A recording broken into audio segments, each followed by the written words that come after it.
For a long time, I could only dream of your beautiful smile, Thailand. I dreamt of being with you.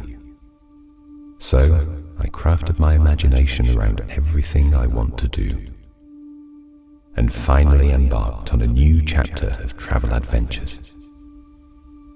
Everything I saw was bigger, brighter, and better than ever before. Everything I experienced was clearer, tastier, friendlier, and more relaxing. Every expectation I had was outshone by your smile. This is my story of Visit Thailand Year 2022, Amazing New Chapters. Chapter 1, Spirit. I let my spirit awaken again to a new dawn for my senses. I opened my eyes to the colours, to the light. I let my ears come alive with the sounds and to the welcoming voices. My sense of smell was more aware of the fragrance. I felt my touch becoming more sensitive, and my taste buds woke up to the flavours. I imagined it all, and you exceeded my expectations, Thailand. I dreamt of swimming in the turquoise sea, and I swam in a rainbow. Learning the secrets of Thai food, and it tasted better than anything I've ever tried. Experiencing wildlife, I felt honoured to share this planet with them.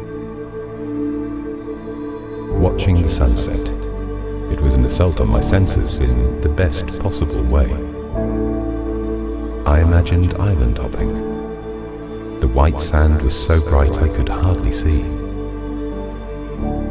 Everything I imagined, I experienced in Thailand, and everything was beyond my expectations. Chapter 2, Love. I imagined taking a walk through the very heart of Thailand.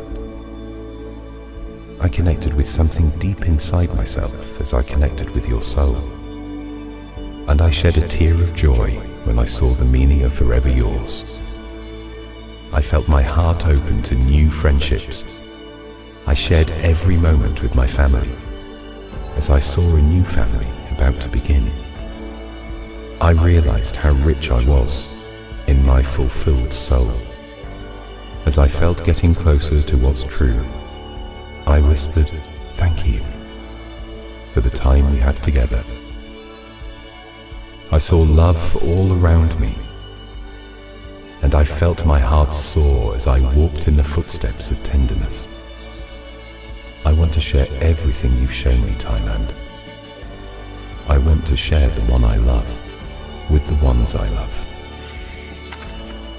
Chapter 3, Care.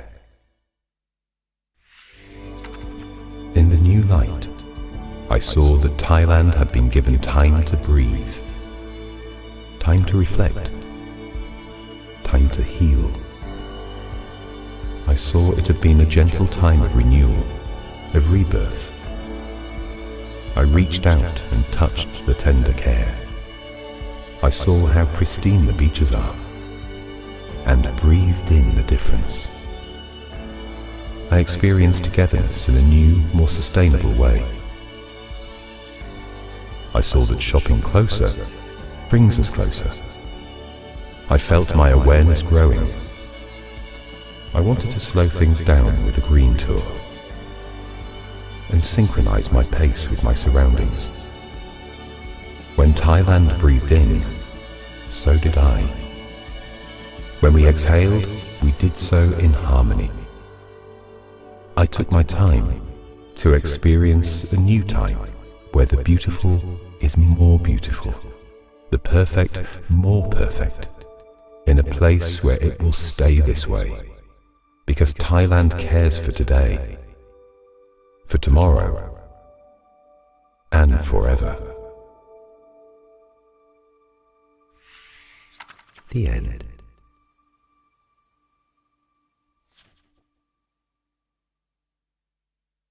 On my journey, I had not only rediscovered Thailand, but I felt as if I'd rediscovered myself. Every sense had been awakened. Every experience had exceeded my expectations. Every imagined image had played out more vividly than I could ever have thought possible. I'd seen the love of Thailand, and she'd won me over. Her care for the earth made me realize how much this beautiful place cared for me. There is a new dawn breaking in Thailand. Make her story your story, and make Thailand's amazing new chapters a new chapter for you.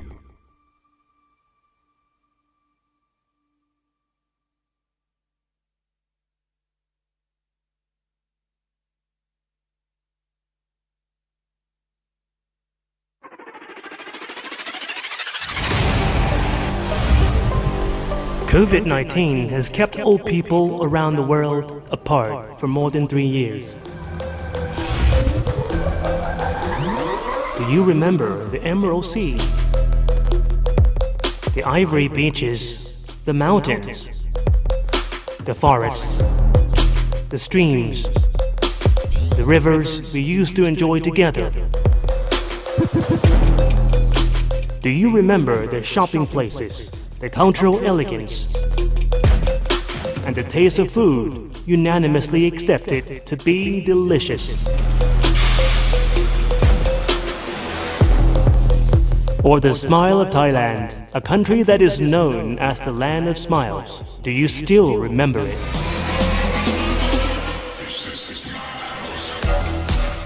We are Thailand, and we are ready to welcome the world once again.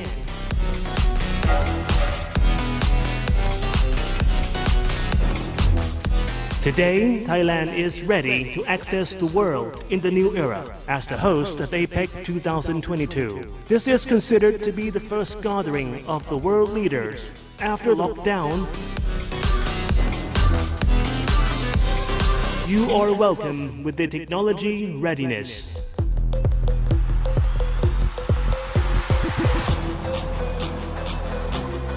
And the globally accepted public health system.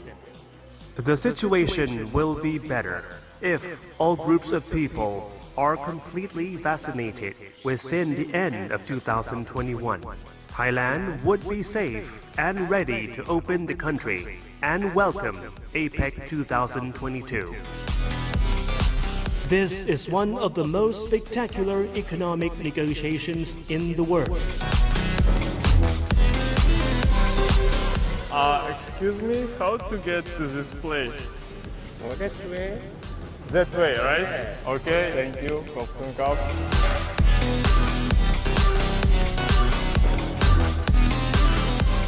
สวัสดีครับ What is this? Is it good? อร่อยไหม อร่อย Okay, give me one this please. Yeah.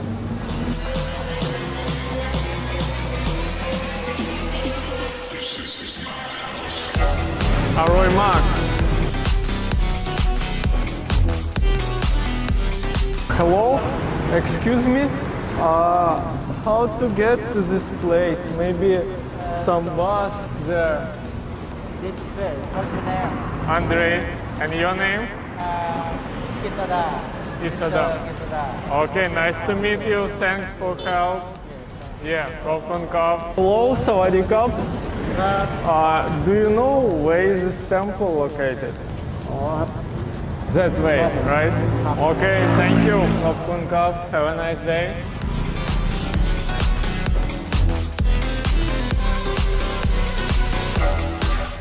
Thailand, the country which everyone misses, warmly welcomes all of you.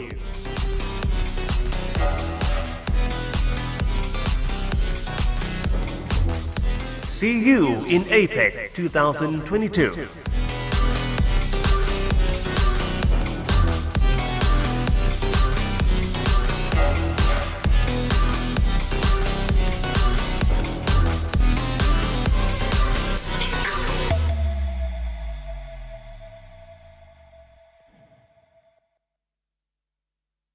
For a long time, I could only dream of your beautiful smile, Thailand. I dreamt of being with you.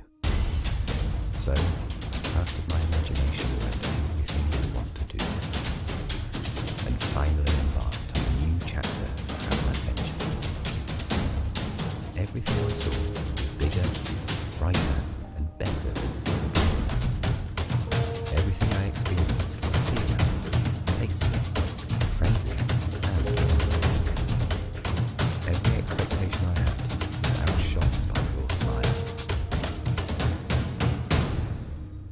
This is my story of Visit Thailand Year 2022. ขอต้อนรับเข้าสู่สำนักงานเลขาธิการสภาการศึกษาเราเป็นหนึ่งในองค์กรสำคัญของกระทรวงศึกษาธิการซึ่งทำหน้าที่ในการกำหนดทิศทางและนโยบายด้านการศึกษาของชาติพัฒนานโยบายและประสานการนำนโยบายไปสู่การปฏิบัติให้สอดคล้องกับแผนการศึกษาแห่งชาติโดยมีภารกิจหน้าที่ต่างๆดังต่อไปนี้ตามมาดูกันภารกิจแรกนโยบายและแผนการศึกษา My sense of smell was more aware of the fragrance. จัดทำแผนการศึกษาแห่งชาติที่บูรณาการศาสนา ศิลปะ วัฒนธรรมและกีฬากับการศึกษาทุกระดับด้วยการลงพื้นที่ถามความคิดเห็นทั่วประเทศแล้วรวบรวมจัดทำข้อเสนอนโยบายและแผนในการสนับสนุนทรัพยากรด้านการศึกษาของชาติไปภารกิจต่อไปกันภารกิจที่ 2 มาตรฐานการศึกษาและพัฒนาการเรียนรู้ประสานการจัดทำข้อเสนอนโยบายแผนและมาตรฐานการศึกษาของชาติจึงกลายเป็นคุณสมบัติที่เป็นผู้เรียนรู้ผู้ร่วมสร้างสรรค์นวัตกรรมและพลเมืองที่เข้มแข็งและภารกิจต่อไปคืออะไรไปดูกันภารกิจที่ 3 วิจัยและพัฒนาการศึกษา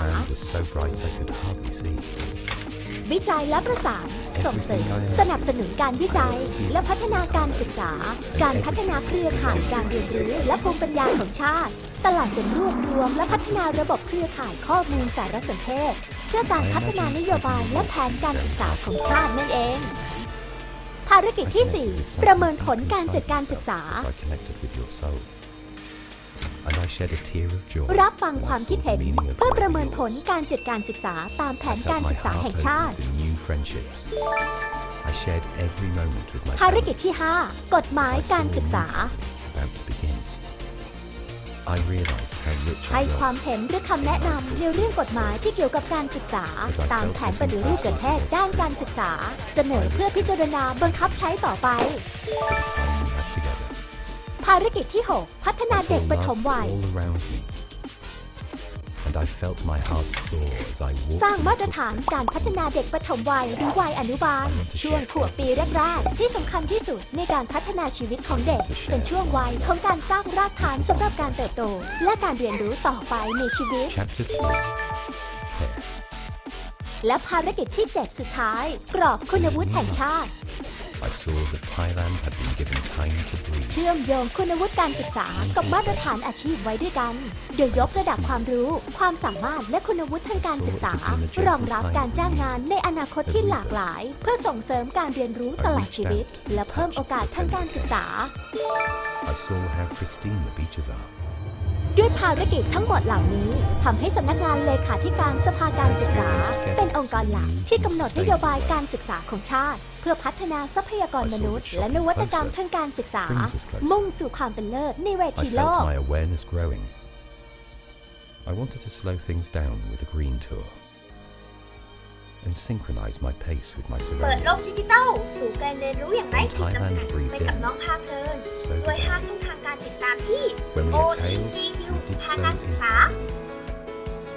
I took my time Facebook to Fanpage experience OEC a new News ภาค time การศึกษา where the ช่องทางที่ beautiful ชาวโซเชียลไม่ควรพลาด the perfect and more perfect น้องพาเพลินรับรองได้เลยว่าแฟนเพจ OEC News ภาคการศึกษาที่มีตกเทรนด์แน่นอน for tomorrow and forever. Line Official Account เพียงแค่พิมพ์ @OEC News ในช่องค้นหาและกดเพิ่มเพื่อน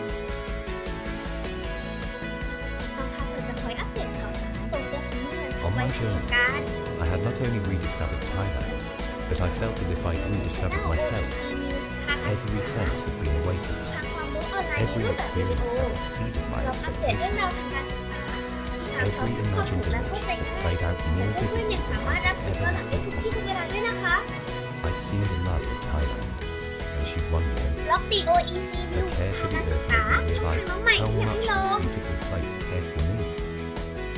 There is a new dawn ที่เชื่อเป็น breaking ค in วามแนะนำ Thailand, ใจของภาคการศึกษา Make her ให้ story ดูสาระแบ่งปันองค์ความรู้ไปกับน้องพาเพลิ and น make Thailand's amazing new chapters. ไซต์ www.onec.go.th ศูนย์กลางข่าวสารที่สภาการศึกษาและน้องพาเพลินได้รวบรวมไว้ให้เพื่อนๆทั้งเรื่องราวสำคัญและประเด็นเด่นทางด้านการศึกษาที่น่าสนใจเข้าถึงข้อมูลข่าวสารได้ง่ายและทันทุกเรื่องราว อย่ารอช้ามาเข้าโลกของการเรียนรู้ไปพบกันกับน้องพาเพลิน COVID-19 has kept old people around the world apart for more than 3 years. Do you remember the Emerald Sea,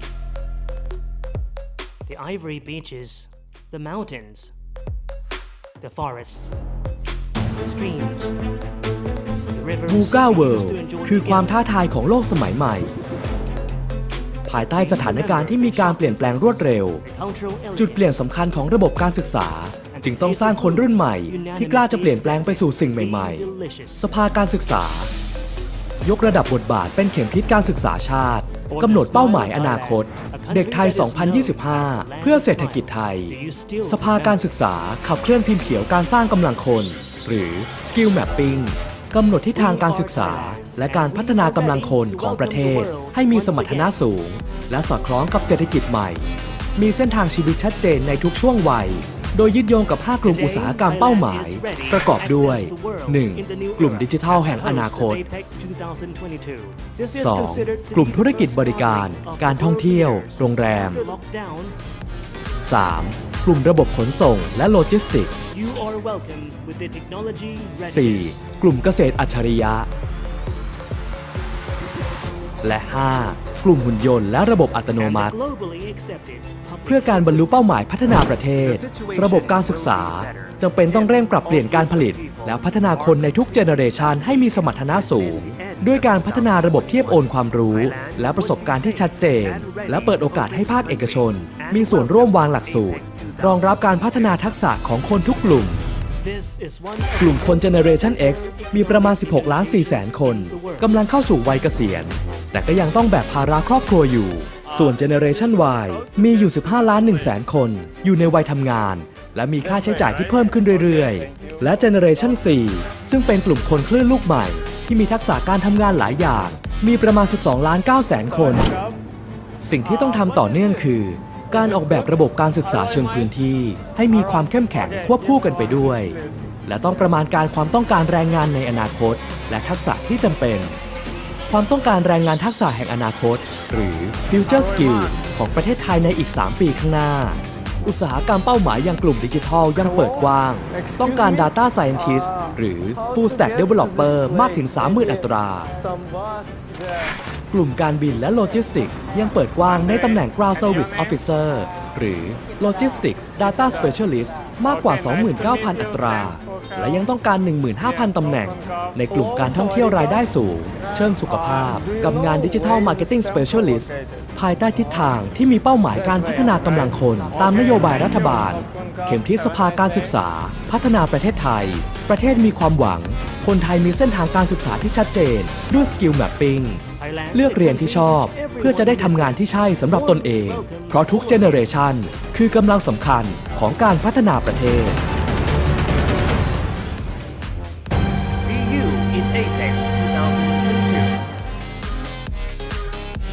ขอต้อนรับเข้าสู่สำนักงานเลขาธิการสภาการศึกษาเราเป็นหนึ่งในองค์กรสำคัญของกระทรวงศึกษาธิการซึ่งทำหน้าที่ในการกำหนดทิศทางและนโยบายด้านการศึกษาของชาติพัฒนานโยบายและประสานการนำนโยบายไปสู่การปฏิบัติให้สอดคล้องกับแผนการศึกษาแห่งชาติโดยมีภารกิจหน้าที่ต่างๆดังต่อไปนี้ตามมาดูกันภารกิจแรกนโยบายและแผนการศึกษา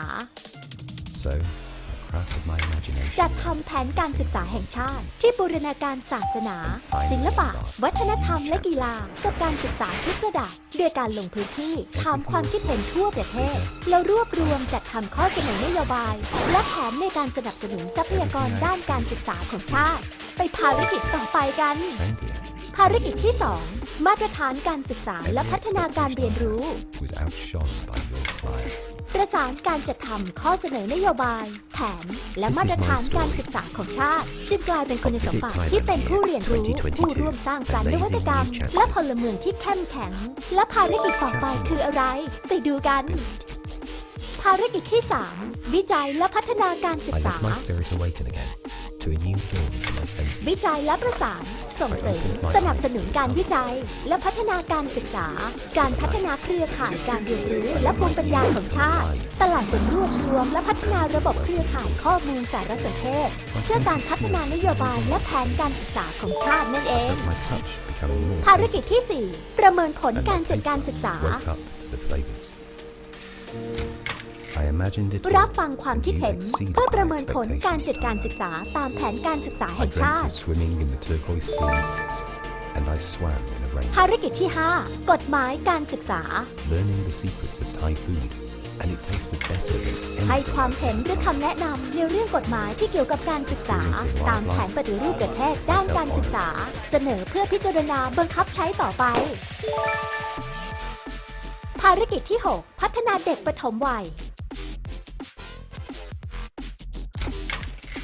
สร้างมาตรฐานการพัฒนาเด็กปฐมวัยหรือวัยอนุบาลช่วงขวบปีแรกๆที่สำคัญที่สุดในการพัฒนาชีวิตของเด็กเป็นช่วงวัยของการสร้างรากฐานสำหรับการเติบโตและการเรียนรู้ต่อไปในชีวิต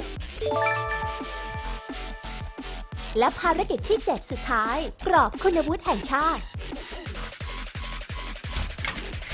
เชื่อมโยงคุณวุฒิการศึกษากับมาตรฐานอาชีพไว้ด้วยกันโดยยกระดับความรู้ความสามารถและคุณวุฒิทางการศึกษารองรับการจ้างงานในอนาคตที่หลากหลายเพื่อส่งเสริมการเรียนรู้ตลอดชีวิตและเพิ่มโอกาสทางการศึกษา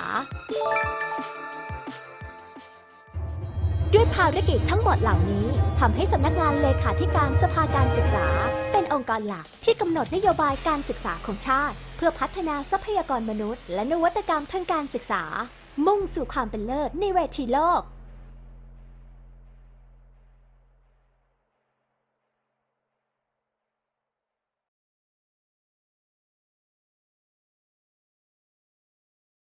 เปิดโลกดิจิทัลสู่การเรียนรู้อย่างไร้ขีดจำกัดไปกับน้องพาเพลินด้วย 5 ช่องทางการติดตามที่ OEC News ภาคการศึกษา Facebook Fanpage OEC News ภาคการศึกษาช่องทางที่ชาวโซเชียลไม่ควรพลาดน้องพาเพลินรับรองได้เลยว่า Fanpage OEC News ภาคการศึกษาไม่มีตกเทรนด์แน่นอน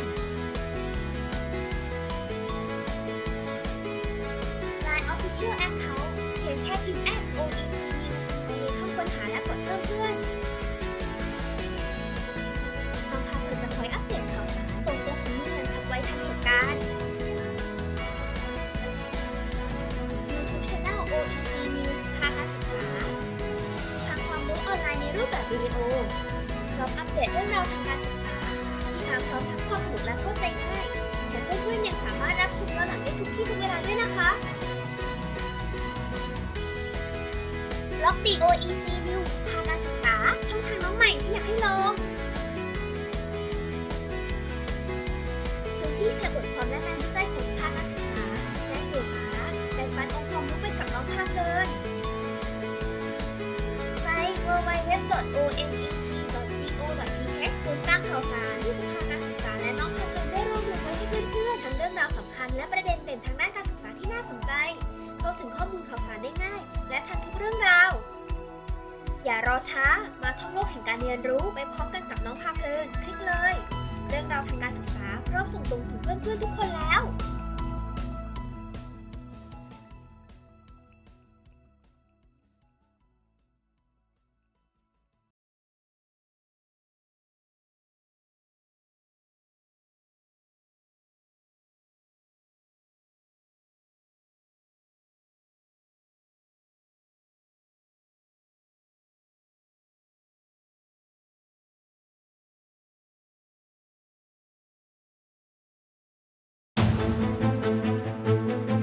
VUCA World คือความท้าทายของโลกสมัยใหม่ภายใต้สถานการณ์ที่มีการเปลี่ยนแปลงรวดเร็วจุดเปลี่ยนสำคัญของระบบการศึกษาจึงต้องสร้างคนรุ่นใหม่ที่กล้าจะเปลี่ยนแปลงไปสู่สิ่งใหม่ๆสภาการศึกษายกระดับบทบาทเป็นเข็มทิศการศึกษาชาติกำหนดเป้าหมายอนาคตเด็กไทย 2025 เพื่อเศรษฐกิจไทยสภาการศึกษาขับเคลื่อนพิมพ์เขียวการสร้างกำลังคนหรือ Skill Mappingกำหนดทิศทางการศึกษาและการพัฒนากำลังคนของประเทศให้มีสมรรถนะสูงและสอดคล้องกับเศรษฐกิจใหม่มีเส้นทางชีวิตชัดเจนในทุกช่วงวัย โดยยึดโยงกับ 5 กลุ่มอุตสาหกรรมเป้าหมายประกอบด้วย 1. กลุ่มดิจิทัลแห่งอนาคต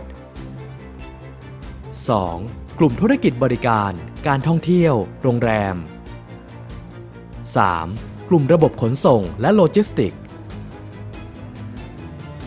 4. กลุ่มเกษตรอัจฉริยะและ 5. กลุ่มหุ่นยนต์และระบบอัตโนมัติเพื่อการบรรลุเป้าหมายพัฒนาประเทศระบบการศึกษาจำเป็นต้องเร่งปรับเปลี่ยนการผลิตและพัฒนาคนในทุกเจเนอเรชันให้มีสมรรถนะสูงด้วยการพัฒนาระบบเทียบโอนความรู้และประสบการณ์ที่ชัดเจนและเปิดโอกาสให้ภาคเอกชนมีส่วนร่วมวางหลักสูตรรองรับการพัฒนาทักษะของคนทุกกลุ่มคน Generation X มีประมาณ 16.4 คนกำลังเข้าสู่วัยเกษียณแต่ก็ยังต้องแบกภาระครอบครัวอยู่ส่วน Generation Y มีอยู่ 15.1 คนอยู่ในวัยทำงานและมีค่าใช้จ่ายที่เพิ่มขึ้นเรื่อยๆและ Generation 4 ซึ่งเป็นกลุ่มคนคลื่นลูกใหม่ที่มีทักษะการทำงานหลายอย่างมีประมาณ 12.9 คน สิ่งที่ต้องทำต่อเนื่องคือการออกแบบระบบการศึกษาเชิงพื้นที่ให้มีความเข้มแข็งควบคู่กันไปด้วยและต้องประมาณการความต้องการแรงงานในอนาคตและทักษะที่จำเป็นความต้องการแรงงานทักษะแห่งอนาคตหรือ Future Skill ของประเทศไทยในอีก 3 ปีข้างหน้า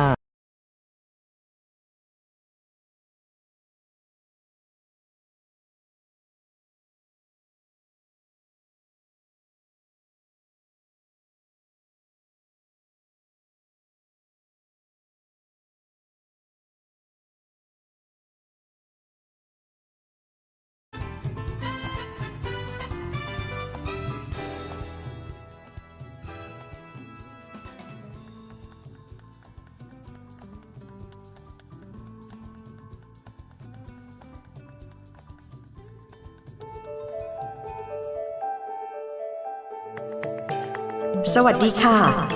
As we move on and return to normalcy, we look forward to welcoming you to Thailand.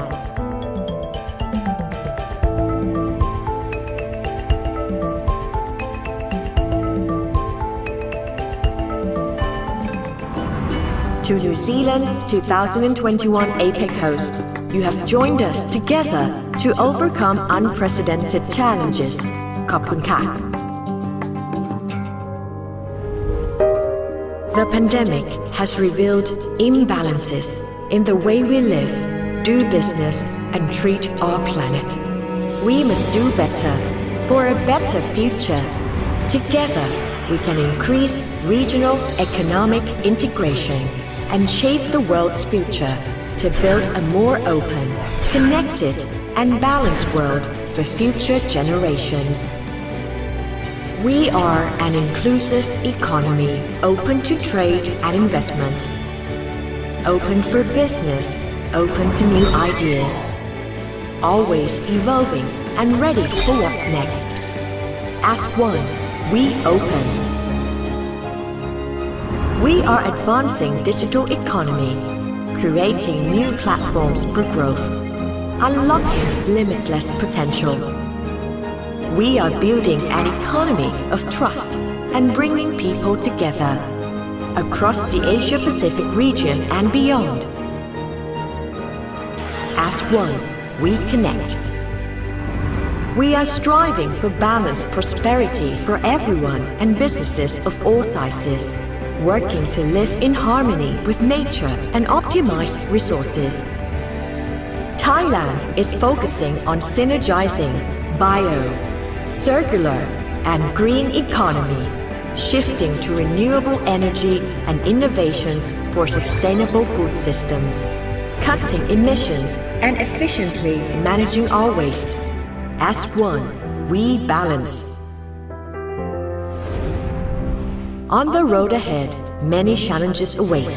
We must do it together to build a balanced and sustainable ecosystem for future generations that leaves no one behind. APEC has proven resilient and overcome enormous challenges. We have a Thai saying which captures the spirit of our cooperation. น้ำหนึ่งใจเดียวกัน Across the ocean, united as one. As one, we can create a brighter future.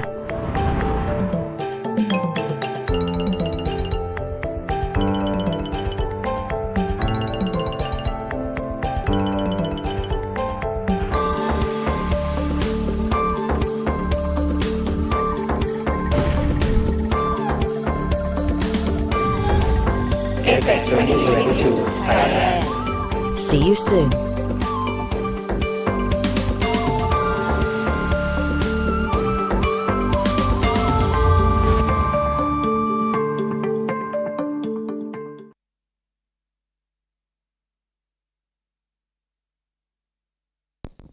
Miss Trinut Thiantong, Minister of Education, Thailand. 15 APEC member economies: Thailand, Australia, Brunei, China, Chinese Taipei, Hong Kong, Indonesia, Japan, Malaysia, Mexico, New Zealand, Peru, Philippines, Russia, and the United States.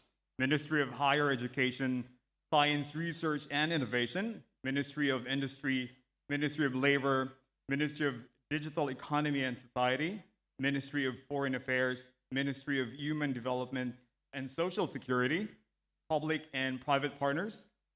Distinguished guests, ladies and gentlemen, we would like to extend our warmest welcome to all of you to the APEC Education Conference, the collaborative direction of education, employment, and decent work in the VUCA world. Right. Prior to the main event on the 10th to 12th, the Office of Education Council, a policy-making agency under the Ministry of Education Thailand, has arranged this two-day hybrid conference of APEC Education Network in Bangkok, under the banner of the collaborative direction of education, employment, and decent work in the VUCA world.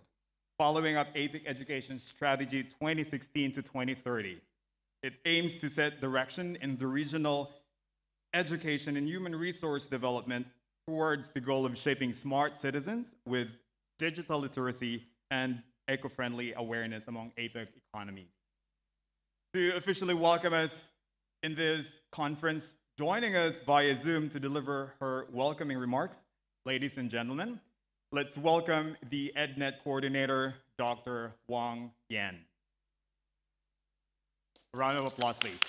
Thank you.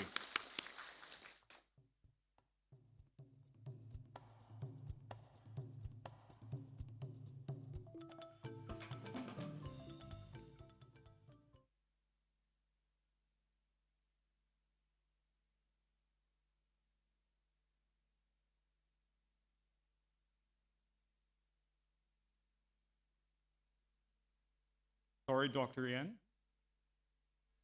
We can't hear you.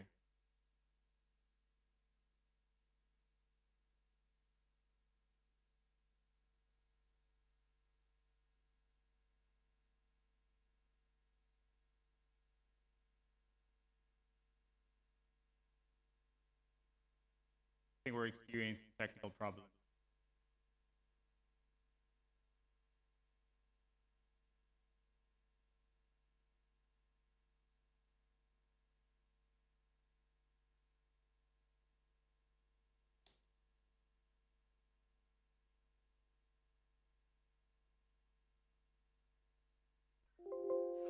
On behalf of the Education Network of APEC Human Resource Development Working Group, I warmly welcome all the participants to attend APEC Conference on the collaborative direction of education, employment, and decent work in the VUCA world.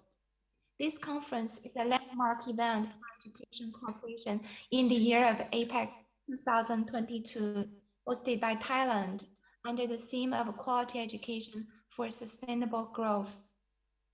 In spite of all the challenges in the volatile, uncertain, complex, and ambiguous world in post-COVID-19 era, we continue our collaboration with stronger will, accelerated innovation, and increased synergy. Hopefully, this conference will help identify approaches and strategies for collaborative direction of education, employment, and decent work in the VUCA world, and inform and inspire relevant education policymaking and collaboration. I sincerely appreciate the efforts made by our host economy Thailand in this regard, and believe that this conference will contribute substantially to quality education, sustainable growth, and our common prosperity in APEC region. With that, I hand over to co-chair Dr. Ansafong Hankrawaz for his welcome remarks. Thank you so much, Dr. Yuan, for that warm welcome remarks. Next, please let's welcome to the stage Dr. Athapon Sankhawasi, the Secretary General of the Education Council, Thai chairperson, to give his welcoming remarks. A round of applause, please.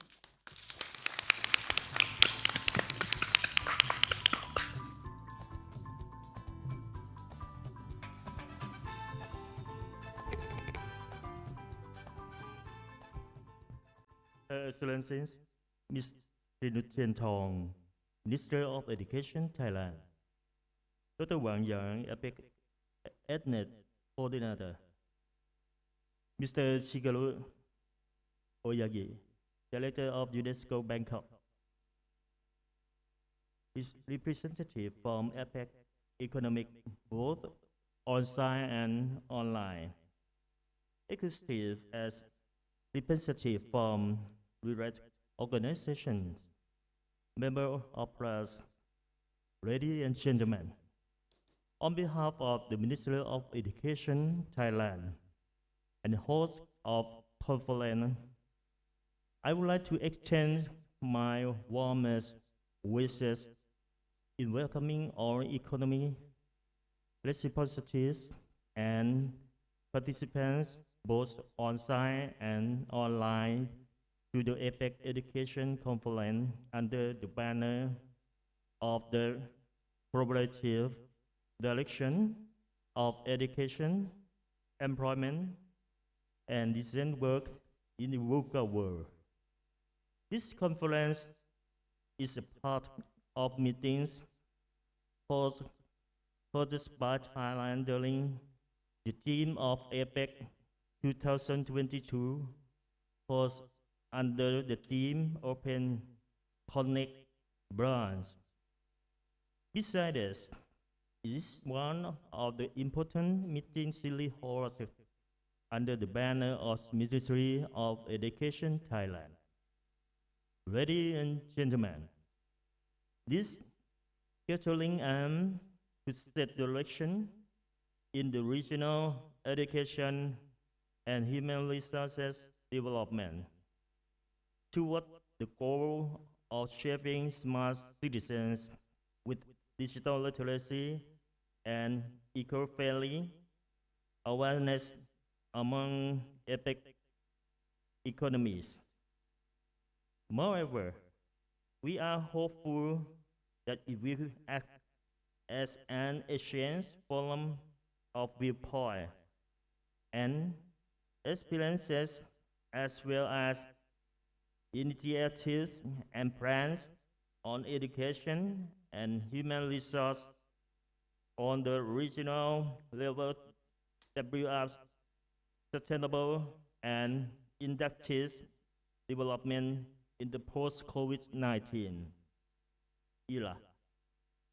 We expect the recommendation from conference shall be utilized by all APEC economic for the development of essential skills to meet the demand for resilient workers in the VUCA world.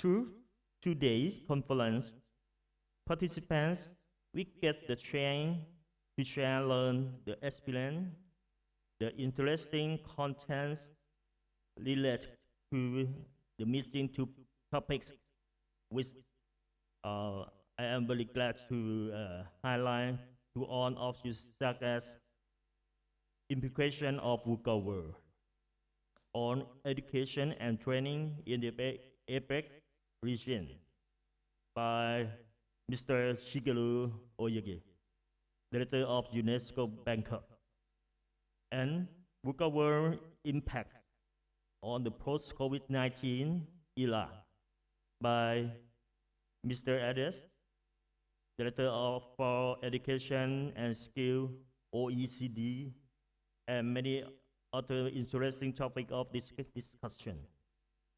Ladies and gentlemen, I would like to ensure on all of you that the conference will bring you all the experiences and useful knowledge on the preparation of our future manpower as well as employability in response to extreme change in VUCA world. Last but not least, I do hope that all of you will enjoy your stay in Thailand. If you have any question concerning your stay or conference, please feel free to contact our wonderful team. Our important time to arrive. May I take this opportunity to invite Her Excellency Ms. Trinut Tong, Ministry of Education, to address this event. May I express Your Excellency. Thank you so much, sir, for your welcoming remarks. And at this point, may we invite Her Excellency Ms. Trinut Tong, the Minister of Education, Thailand, to give her opening remark. A round of applause, please.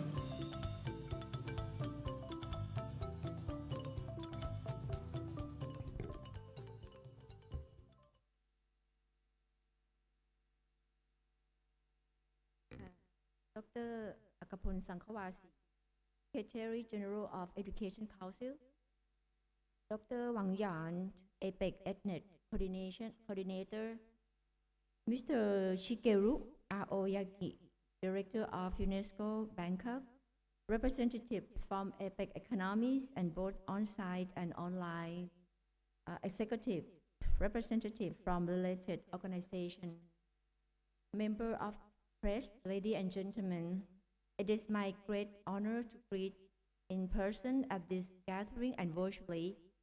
It has been nearly 2 decades that Thailand hosted related APEC meeting in Bangkok. As such, we are happy to welcome you to Bangkok once again and hope that this conference would serve an interactive platform for us to discuss on how to equip learners to be ready for VUCA world. Ladies and gentlemen, COVID-19 has interrupted the normal way of education and skill of development in the past years. School and workplace have to adjust in order to ensure that learning will stop for everyone. The remaining question to be answered for educators and skill developers and entrepreneurs would be how we can prepare ourselves to VUCA. In recent years, Thailand has pushed many efforts to ascertain our education and skill to develop in 3 fronts. First, formal education. The Ministry of Education had pushed great emphasis, both general and TVET stream, on accelerating and promotion of learning quality through competency-based curriculum, STEM, STEAM, as well as cooperative education, and reducing the loss of learning opportunities by implementing the Bring the Kid Back to School project, aiming to help school drop out, return to their schooling, and set a target of 0 unenrolled students. The second effort to confront VUCA can be witnessed by leveling our education system and skill development up to international standard. We follow many international conventions and agreements that highlight socio-economic inclusiveness among learners and workplace. And on the quality side, PISA results is one of area we look into, and we look forward hearing more international experiences from this event. Lastly, Thailand has worked with various partners toward regional employability and mutual qualification to enable trans-border labor market. The initiative of the formulating qualification referencing framework at the regional level serves as the regional effort to level up overall qualification in this region. Ladies and gentlemen, I hope that these 2 days would empower all ethnic members to think about VUCA as a futurist, of course, Of course, each economy has been own path of the socio-economic growth, yet comparative case for the sustainable solution is by far on true way. I hope this gathering accomplish the task under APEC Education Strategy and HRD work plan. May I declare opening of conference and wish you once again to have a happy time in this journey. Thank you. Thank you. Thank you so much, Your Excellency. May I invite Her Excellency to remain on the stage. And we also would like to invite the delegates to ascend to the stage for a group photo session. Please.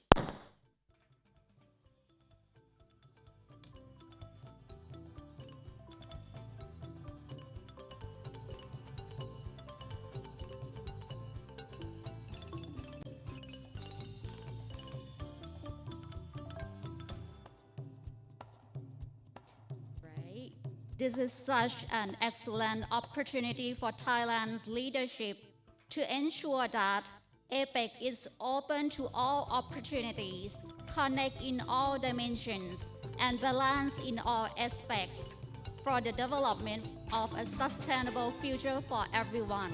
Absolutely.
Thank you so much.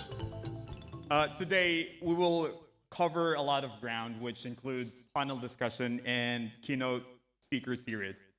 So let's get moving. Our first special keynote speaker is the director of UNESCO Bangkok. He will be discussing the implication of VUCA World on education and training in the APEC region. So ladies and gentlemen, please put your hands together for Mr. Shigeru Aoyagi.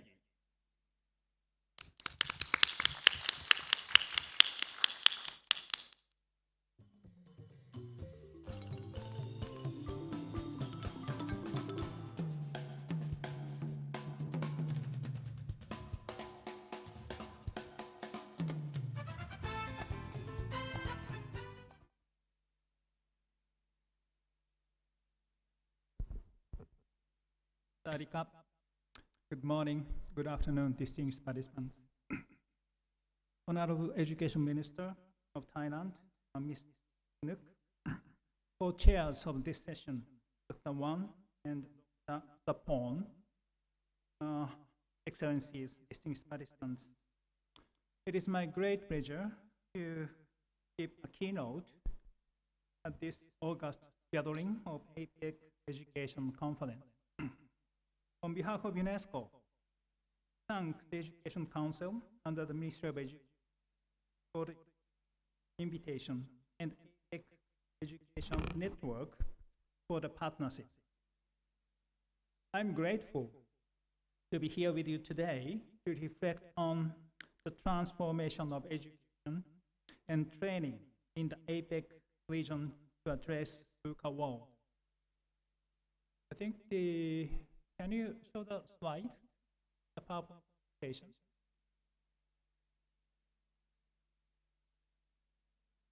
Slides. Yes, the title is The Implications of a VUCA World on Education and Training in the Asia-Pacific APEC region. In my 20 minutes keynote, I have the 3 sections. Next slide, please. The first one is gaps in sustainable development, and I will speak about ecosystems for education and training. Then lastly, we will reflect on how we can co-create solutions for our world through education and training. Next. From the outset, I want to emphasize that the very serious and severe circumstances around us, which is the world is not on track to achieve the 17 SDGs of Agenda 2030. Right, please. The SDGs Progress Report for Asia and the Pacific, which was published last March by UNESCO, illustrates how much progress has been made in our region to achieve 17 SDGs. According to the report, the estimated year to achieve the SDGs in our region at current pace is 2065. Progress towards the SDGs in the region has slowed as the COVID-19 pandemic, as the minister pointed out, and climate change have exacerbated development challenges. At the current rate of change, none of the 17 SDGs will be achieved in all 5 sub-regions, except that only East and Northeast Asia is on track towards no poverty of Goal 1 and industry, innovation, and infrastructure of Goal 9. Next one. This snapshot shows progress towards achieving the 17 SDGs across Asia and the Pacific region. For example, the region is now not on track to achieve SDG 4, quality education, or SDG 8, on decent work and economic growth. SDG 13, on climate action in the region, is particularly worrying, given our regression since 2015. There are also ongoing challenges to benchmark progress at national and regional levels, given a very weak evidence base. Next. Let's take a closer look at the SDG 4 on education. While there was progress towards the goal prior to the pandemic, we are now facing a learning crisis. The impact of COVID-19 were reduced learning hours, reduced quality, learning loss, and risks of not returning to school. Some of the most recent data show a regression in SDG 4 indicators, including minimum proficiency levels for reading and math, and in inequality indices for education. Next. UNESCO and UNICEF jointly conducted 5-year progress review of SDG 4 in Asia Pacific last year. The review identified regional development trends that had significant implications for education, as you see on this slide. In addition to them, the COVID-19 crisis has undeniably had significant implications for education. Its impact must be factored when determining courses of action to accelerate progress towards SDG 4. Our commitment to meet these challenges and achieve SDGs must not waver. Next one. In this section 2, we will see the importance of developing supportive ecosystems for education and training to address the slow progress of SDGs that we saw in the second one. Next. There are two dramatic and deeply interconnected challenges to ensuring quality education and lifelong learning for all. The first, our world is experiencing a global learning crisis that is depriving hundreds of millions of children, young people, and adults of their right to quality education, leaving many of education-related targets of the SDGs well off track. The continuing COVID-19 pandemic and the lack of effective measures for learning recovery risks returning this crisis into a generational catastrophe, especially for marginalized and vulnerable groups. Second, the learning crisis is part of a broader challenge relating to the ability of conventional education systems to deliver the knowledge, skills, and outlooks needed for children, young people, and adults to excel in today's world and contribute to a sustainable, healthy, and peaceful future. Next. To respond, we need to understand our guiding principles and how to develop inclusive ecosystems that are transformative. SDG 4 is central to that vision. Namely, education is a part of the 2030 Agenda and essential for the success of all SDGs. Education has a catalytic impact on health, employment, income, and advancing gender equality. And also, education transmits the values and the skills to make informed choices and share a more sustainable future. Next one, please. Here in this slide, let me briefly touch upon the UNESCO's strategy for Tibet. The economic recovery prospects for 2021 and 2022 are highly uncertain, and the COVID-19 pandemic crisis has accelerated certain transitions in the world of work. The knowledge, skills, and competence of young people and adults need to thrive in the world of work will evolve rapidly. These challenges will affect job-specific skills, foundational skills, transversal skills, and more broadly, the capacity to handle change and engage in both local and global commitment. It is very, very important to address the three lines of action. One, developing skills for all individuals to learn, work, and life. Second, for inclusive and sustainable economies. And three, for peaceful societies. UNESCO's aim for education and training is to support the efforts of member states to enhance the relevance of their education and training systems and to equip all youth and adults with the skills required for employment, decent work, entrepreneurship, and lifelong learning, and to contribute to the implementation of 2030 Agenda for Sustainable Development as a whole.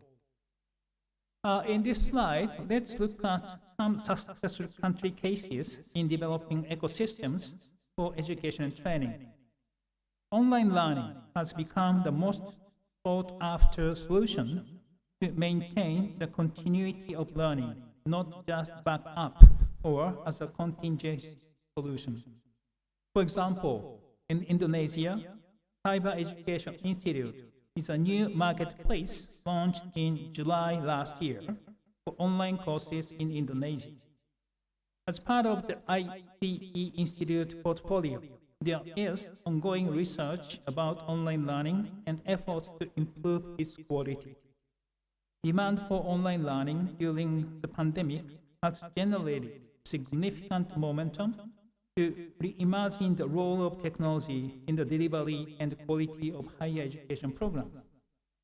Blended learning is likely to become the new normal for teaching and learning after pandemic. Already a lot of good practices and policies have been collected from countries in the region, which needs to be scaled up to more countries and higher education institutions. Next one. In response to COVID-19, the Philippines is promoting flexible learning, including through new guidelines for higher education institutions released in 2020. Flexible learning here is defined as pedagogical approach allowing flexibility of time, place, and audience, including but not solely focused on the use of technology. In this regard, flexible learning is a learner-centered approach. In collaboration with Commission of Higher Education in the Philippines, UNESCO plans to link this work to the Tokyo Convention and the Global Convention. Our main legal instruments promote fair and transparent recognition of qualifications in higher education systems. To date, 12 countries are parties to the Tokyo Convention in Asia and the Pacific, which commenced in the year of 2018. We hope the Philippines will be ready to ratify and further consultations are in place in many other countries. Next one. In higher education, to support more responsive and flexible learning strategies and meet the demand of learners, UNESCO is working with diverse stakeholders to build a common understanding around micro-credentials. A draft preliminary report was launched for comments in September last year. In the draft report, micro-credentials are described as typically focused on the specific sets of learning outcomes in a narrow field of learning and achieved over a shorter period of time. Micro-credentials are often promoted as an effective way to upskill workers across the lifespan. Going forward, how will micro-credentials reshape the landscape of higher education systems? We will shape this space together, and we invite you to join ongoing discussions, research, and upcoming forums. Next one. Dear participants, in this last session, we will see how we can work together for co-creating solutions for our VUCA world. In a post-COVID-19 future, additional competencies such as resilience, stress tolerance, and flexibility will play a major role to face our VUCA world. Future generations will need to learn resilience and be able to practice that skill, which is essential to deep adaptation. We need to co-create this future starting from today. Next one. We are at the turning point. Either continue on this unsustainable path or radically change course. Knowledge and learning are the basis for renewal and transformation. The new social contract proposed by UNESCO is based on two principles: assuring the right to quality education throughout life and strengthening education as a public endeavor and public good. For instance, Tibet, we should recognize our overemphasis on supply-side reforms that have affected education and training providers, and which on their own will not create jobs or employment growth, according to UNESCO Tibet Strategy 2022 and 2029. We have examples and a way forward. Next one. Asia and the Pacific is well prepared to shape a new social contract for education. In December last year, hosted by the Republic of Korea, UNESCO organized the 5th Transformative Education Forum, where around 1,006 policymakers, education practitioners, experts, and young people actively participated to share their experience, knowledge, and suggested ways forward on transformative education, which is one of the keys to address VUCA world.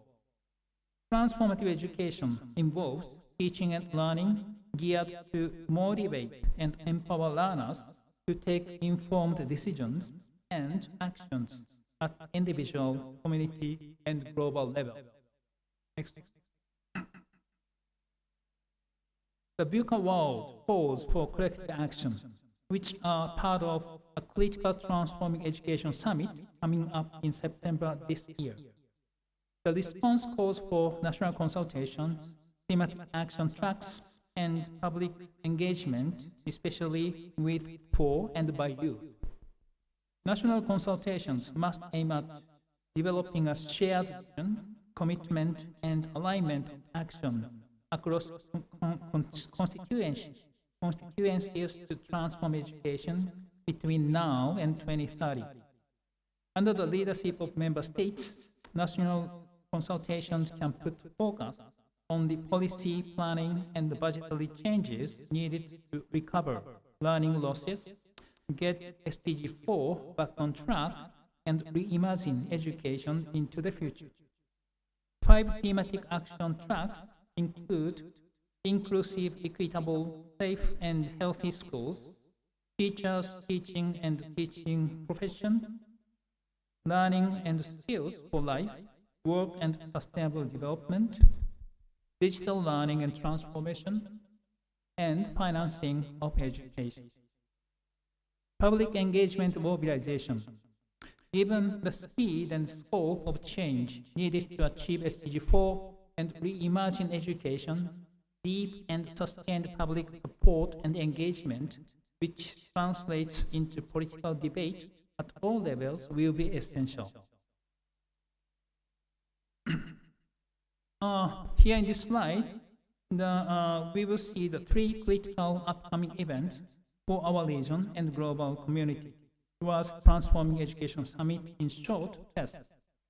In Barcelona in May, the UNESCO World Higher Education Conference will bring together relevant stakeholders to define and prepare a roadmap to 2030 and mark a new era of higher education.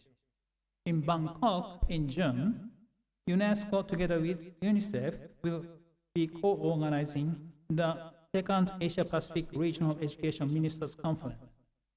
The conference will be hosted by the government of Thailand and with support from Ministry of Education, Culture, Sports, Science, and Technology, in short, mixed of Japan. The meeting will be held in hybrid mode with an in-person participation in Bangkok. The main audience for this conference will be ministers and vice ministers of education from the 46 regional member states of UNESCO within Asia and the Pacific. In Marrakesh in June, the 7th International Conference on Adult Education, in short, Conferencia 7, will be held. Participants worldwide will take stock of achievement in adult learning and education, discuss challenges, and develop a new framework for action to make adult learning and education a reality around the world. And coming back to, and in New York in September, the Transforming Education Summit will be organized. The summit seeks to mobilize political ambitions, action, solutions, and solidarity to transform education, to take stock of effort to recover pandemic-related learning losses, to reimagine education systems for the world of today and tomorrow, and to revitalize national and global effort to achieve SDG 4. Next one. The summit will be convened by the UN Secretary General. UNESCO serves as secretary to prepare and organize the summit.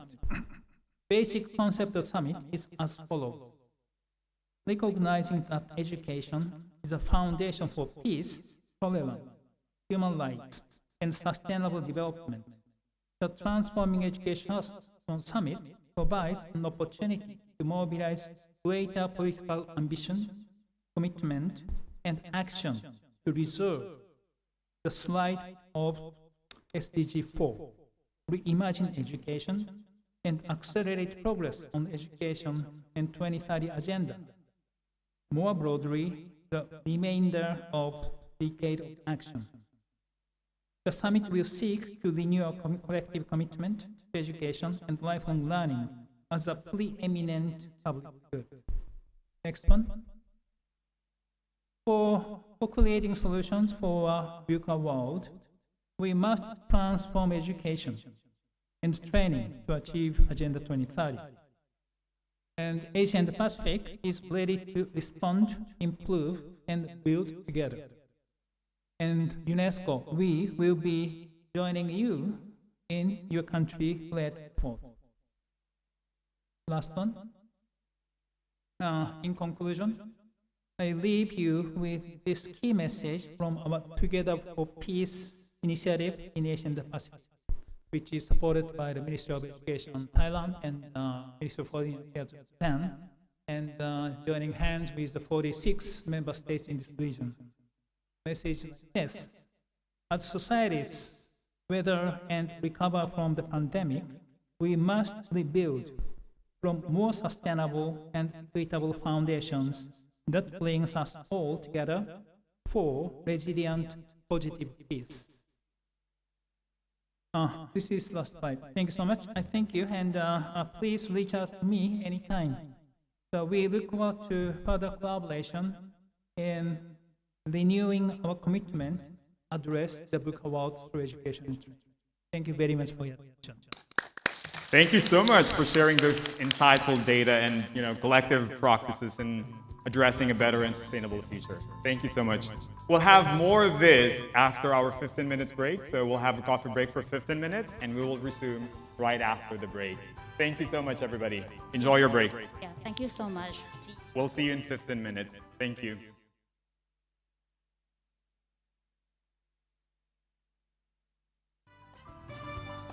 Coffee break is served outside.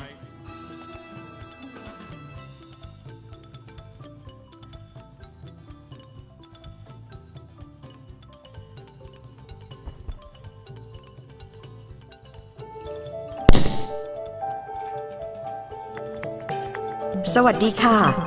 As we move on and return to normalcy, we look forward to welcoming you to Thailand.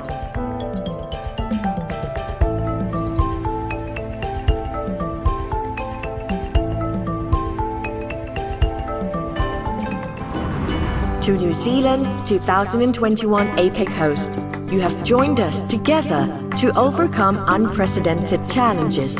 ขอบคุณค่ะ.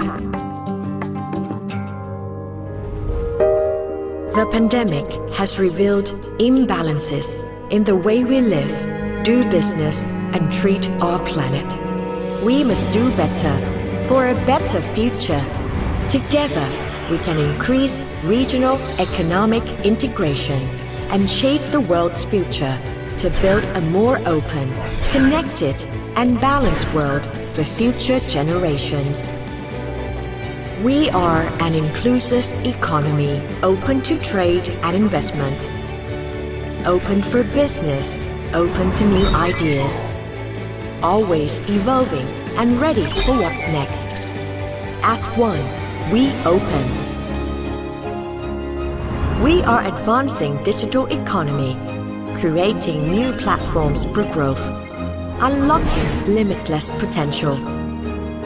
We are building an economy of trust and bringing people together across the Asia-Pacific region and beyond. As one, we connect. We are striving for balanced prosperity for everyone and businesses of all sizes, working to live in harmony with nature and optimize resources. Thailand is focusing on synergizing bio, circular, and green economy, shifting to renewable energy and innovations for sustainable food systems, cutting emissions and efficiently managing our waste. As one, we balance. On the road ahead, many challenges await, We must do it together to build a balanced and sustainable ecosystem for future generations that leaves no one behind. APEC has proven resilient and overcome enormous challenges. We have a Thai saying which captures the spirit of our cooperation. น้ำหนึ่งใจเดียวกัน Across the ocean, united as one. As one, we can create a brighter future.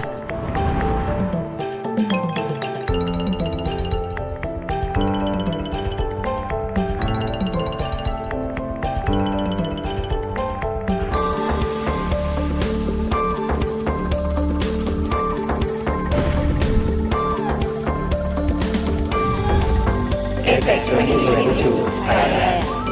See you soon.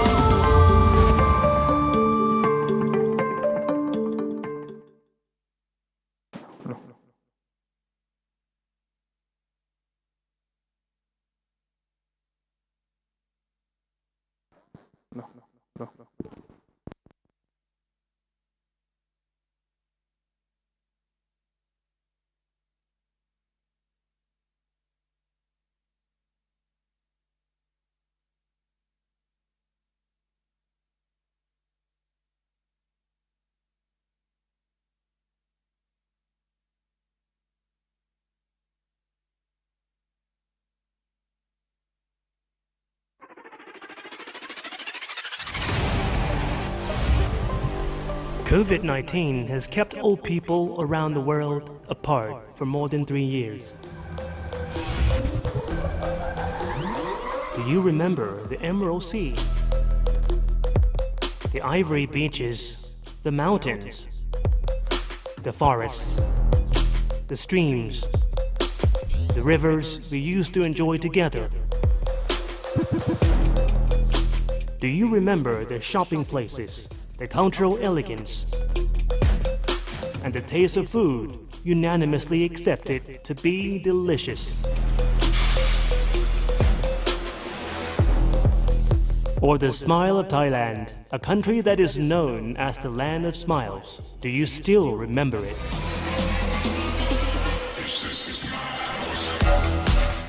We are Thailand, and we are ready to welcome the world once again.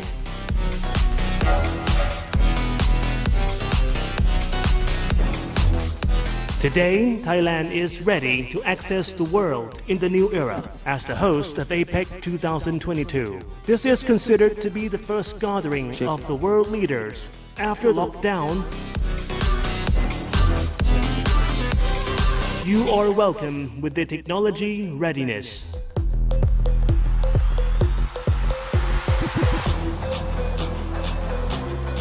And the globally accepted public health system. The situation will be better if all groups of people are completely vaccinated within the end of 2021. Thailand would be safe and ready to open the country and welcome APEC 2022. This is one of the most spectacular economic negotiations in the world. Excuse me, how to get to this place? Oh, that way. That way, right? Yeah. Okay, thank you. ขอบคุณครับ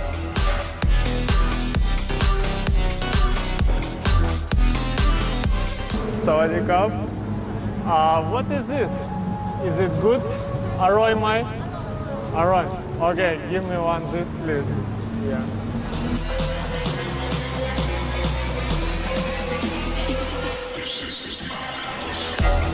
อร่อยมาก Hello, excuse me. How to get to this place? Maybe some bus there. This way. What's your name? Andre, and your name? Isada. Isada. Okay, nice to meet you. Thanks for help. Yeah, ขอบคุณครับ Hello, สวัสดีครับ Do you know where is this temple located? That way, right? Okay, thank you. ขอบคุณครับ Have a nice day.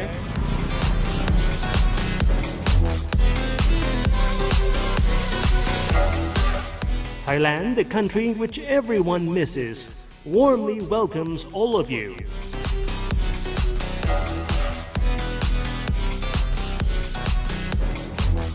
See you in APEC 2022.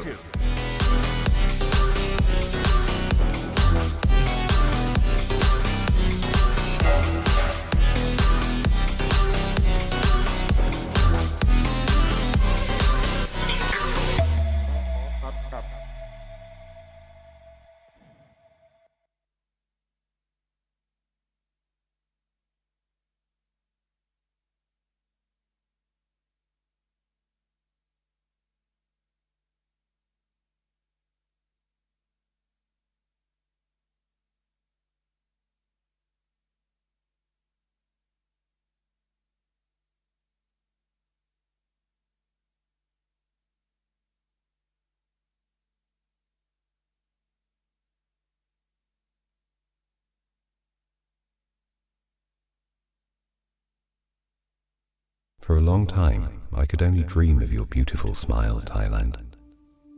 I dreamt of being with you.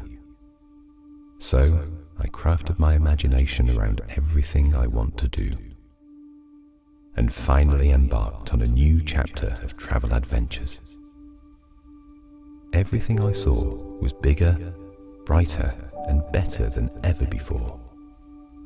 Everything I experienced was clearer, tastier, friendlier, and more relaxing.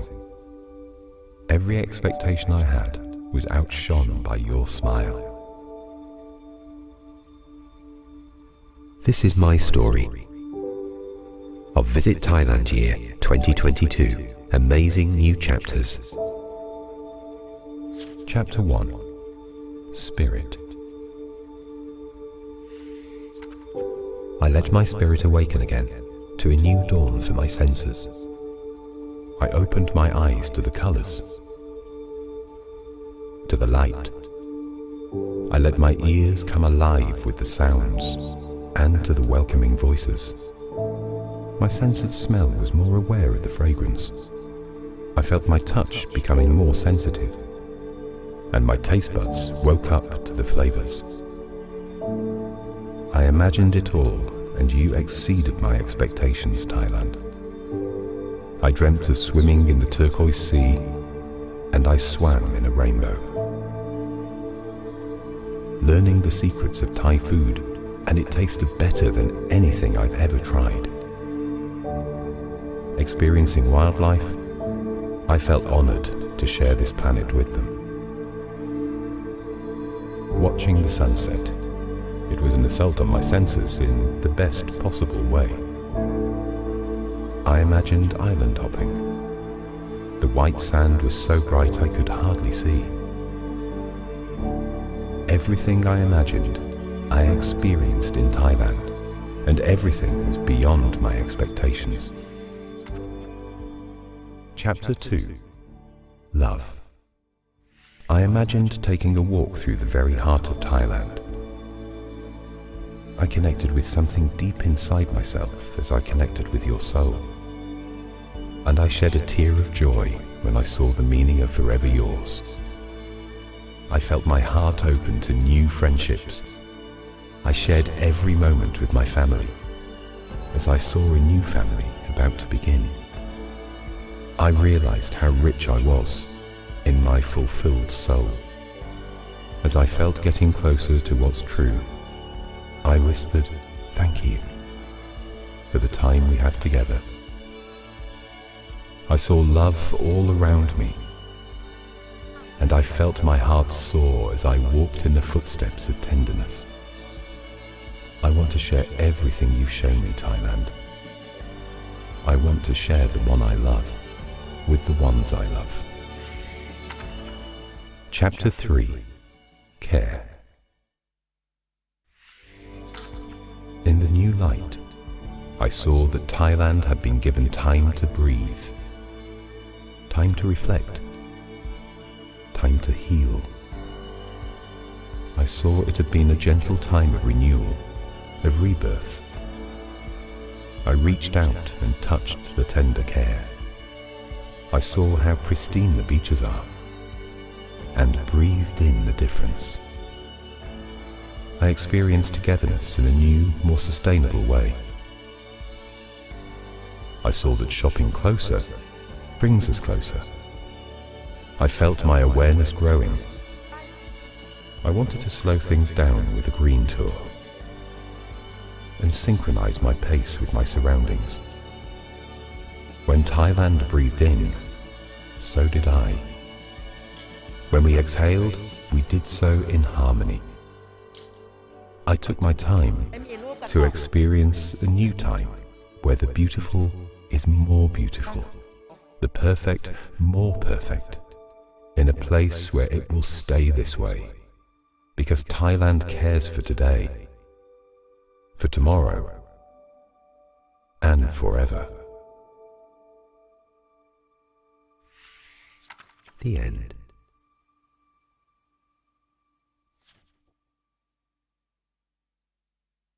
On my journey, I had not only rediscovered Thailand, but I felt as if I'd rediscovered myself. Every sense had been awakened. Every experience had exceeded my expectations. Every imagined image had played out more vividly than I could ever have thought possible. I'd seen the love of Thailand, and she'd won me over. Her care for the earth made me realize how much this beautiful place cared for me. There is a new dawn breaking in Thailand. Make her story your story, and make Thailand's amazing new chapters a new chapter for you.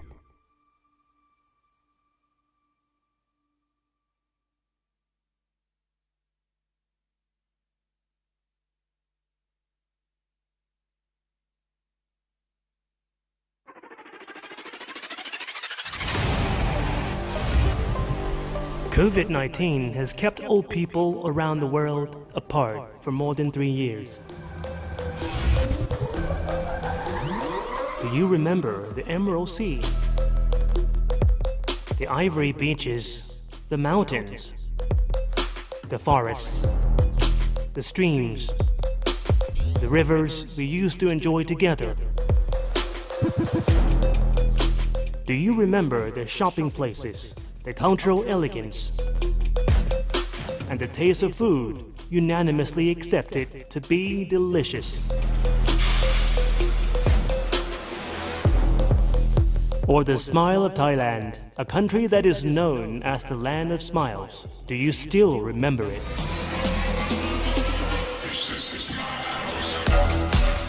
We are Thailand, and we are ready to welcome the world once again.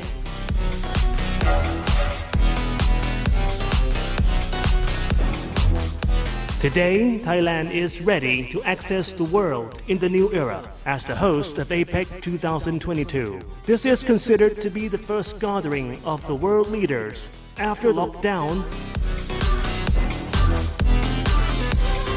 You are welcome with the technology readiness.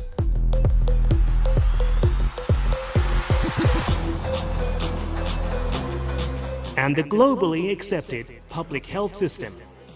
The situation will be better if all groups of people are completely vaccinated within the end of 2021. Thailand would be safe and ready to open the country and welcome APEC 2022. This is one of the most spectacular economic negotiations in the world. Excuse me, how to get to this place? Oh, that way. That way, right? Yeah. Okay, thank you. ขอบคุณครับ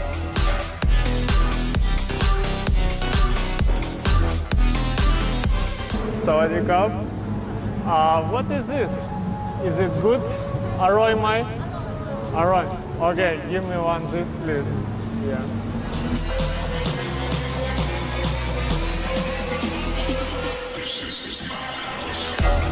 อร่อยมาก Hello, excuse me, how to get to this place? Maybe some bus there. This way. What's your name? Andre, and your name? Isada. Okay, nice to meet you. Thanks for help. Yeah, Kop. Hello, Sawadikap. Do you know where is this temple located? That way, right? Okay, thank you. Kop. Have a nice day.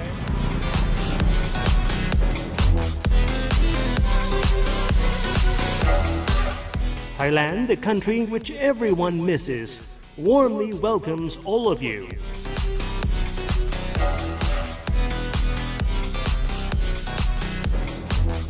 See you in APEC 2022.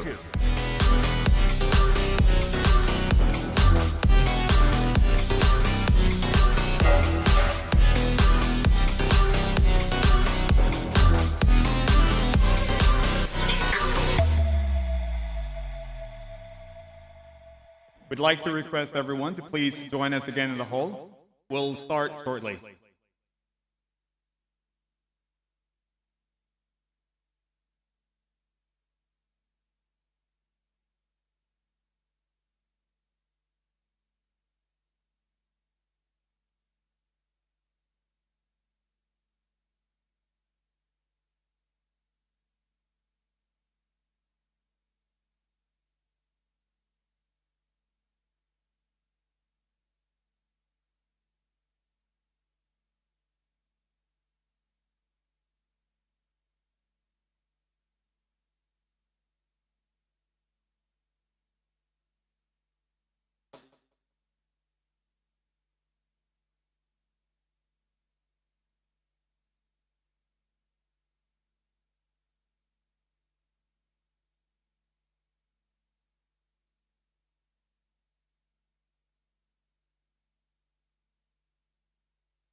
We would like to request everyone to please just join us at the hall. We will start shortly.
ไม่ได้จริงๆเพราะว่ามันอันนี้เอง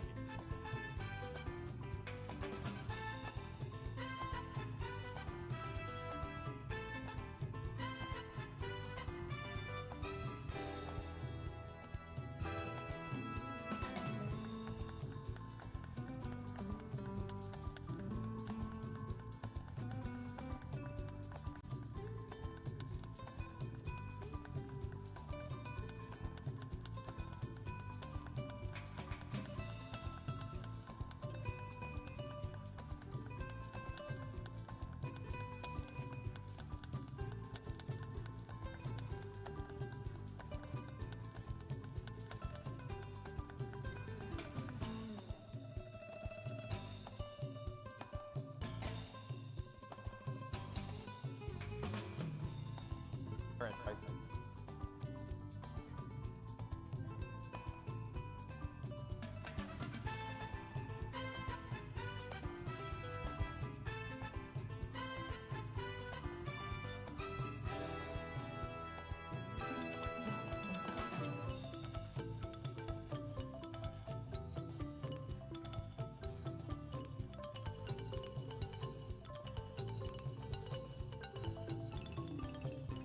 All right, we'll start in a few minutes. So we would like to invite everybody. Please join us once again. Once again, welcome everyone. We also would like to welcome participants who are joining us online. If you could please turn on your camera, we would highly appreciate it. Right, good morning. To proceed to our next agenda, which is the first panel discussion on the policy implementation and challenges in the VUCA world, collaborative direction for education and future employability. Joining us today are Professor Gerald Walton Fry, visionary keynote speaker, Dr. Wang Yan, and Ms. Duriya Amata Viwat, the co-chairs, and our panelists, Professor Ernesto Rangel Delgado from Mexico, Professor Joshua D. Hawley from the United States. Right after the discussion, we will have a question and answer session where our panelists will answer any question you may have. All right, to begin with, we have a distinguished professor, international professor from the University of Minnesota. He will going to deliver his visionary keynote address. So it's my honor, and please join me in welcoming Professor Gerald Walton Fry.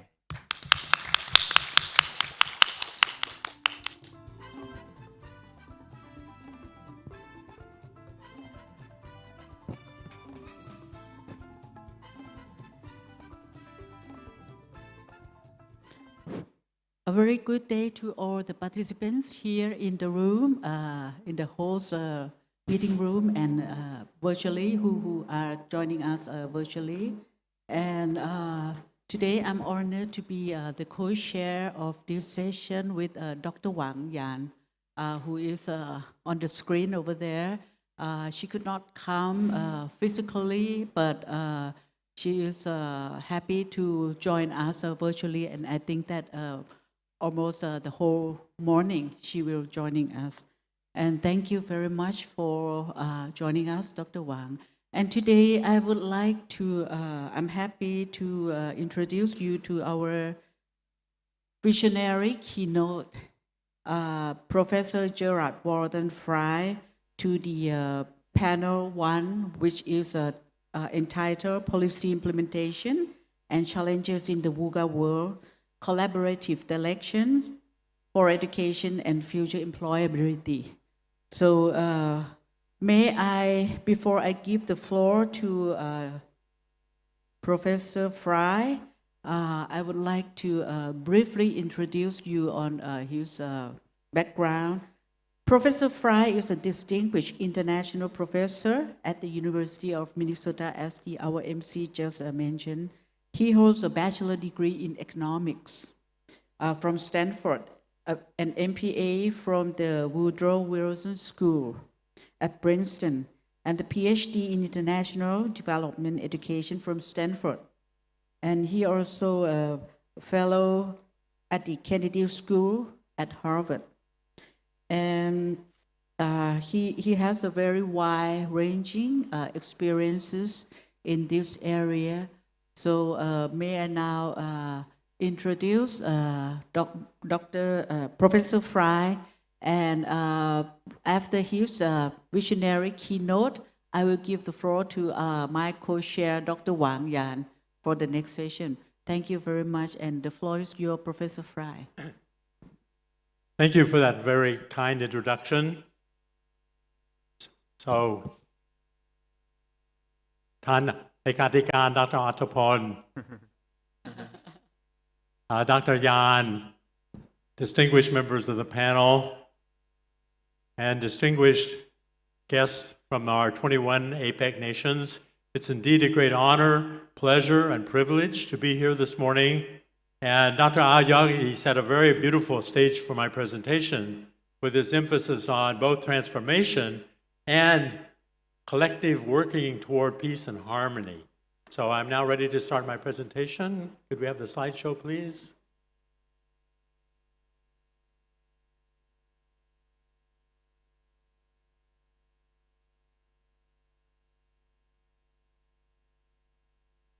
Okay.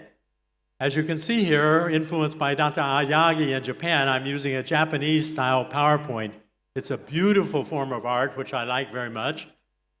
And it represents both beauty, but it also, since it's a tsunami, it means we have to transform, a theme emphasized by Dr. Aoyagi, transform and revolutionize our thinking about leadership in this VUCA world, complex, challenging VUCA world. And sorry to say this, but the world right now is in a horrible mess and is on fire, a term used by Amy Chua at Yale University. Next slide, please. I always like to start my presentations with a quotation. I love this quotation by Einstein. Since it's easy to measure mathematics, science, reading, we do that. But we don't measure the really important things. And I was glad that Dr. Aoyagi emphasized competence. Competencies for life, competencies for living, creativity, creative collaboration. We don't measure these things. Next slide. This is just a piece about the context we're in at the moment. And as you can see from the various points here, these are very disturbing. Many, many problems in the world at the moment. Since World War II, my United States, through its hard power interventions in places like Cambodia, Vietnam, Chile, Indonesia, a number of those are APEC countries, has caused 20 to 30 million deaths. Over 3 million in Vietnam. I've done research on alternative history of Cambodia, about 2 million deaths in Cambodia. Horrible things we did in Chile, horrible things we did in Indonesia. It's a very sad story. But as you can see, we now have 84.2 million refugees forcibly from their homes. 84.2 million. I live in Minneapolis, Minnesota. We have a Bhutanese diaspora with refugees from Bhutan, the kingdom of happiness. What an oxymoron. So we have all of these problems, the world's environmental degradation, growing inequality, health problems, huge health problems. When I was a visiting scholar at Chulalongkorn University and I'd go to the huge hospital there, so many people sick at the Chulalongkorn University Hospital. Next slide, please. I'm sad to present these statistics. These are just horrible statistics. I'm proud to be an American, but when I see these statistics, I can see the failure of our leadership at all levels, national level, state level, community level, educational level. We are failing. Look at those statistics. Horrible, horrible, horrible. And look at the last one. And the United States is the primary guilty partner, spending huge amounts of money for military and war and conflict. Hard power. Ridiculous, insane. Next slide. In developing a new theory of leadership being presented for the very first time in the world this morning, I draw heavily not just on contemporary research, contemporary experience, but also the great wisdom of antiquity.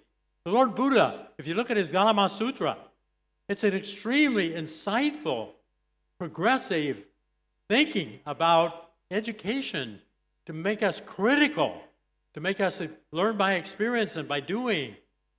And given the technology associated with the VUCA world, we have to be, this is a major theme this morning, we have to be highly critical as we try to use, not abuse, new technologies. Confucius emphasized happiness is doing good, being virtuous.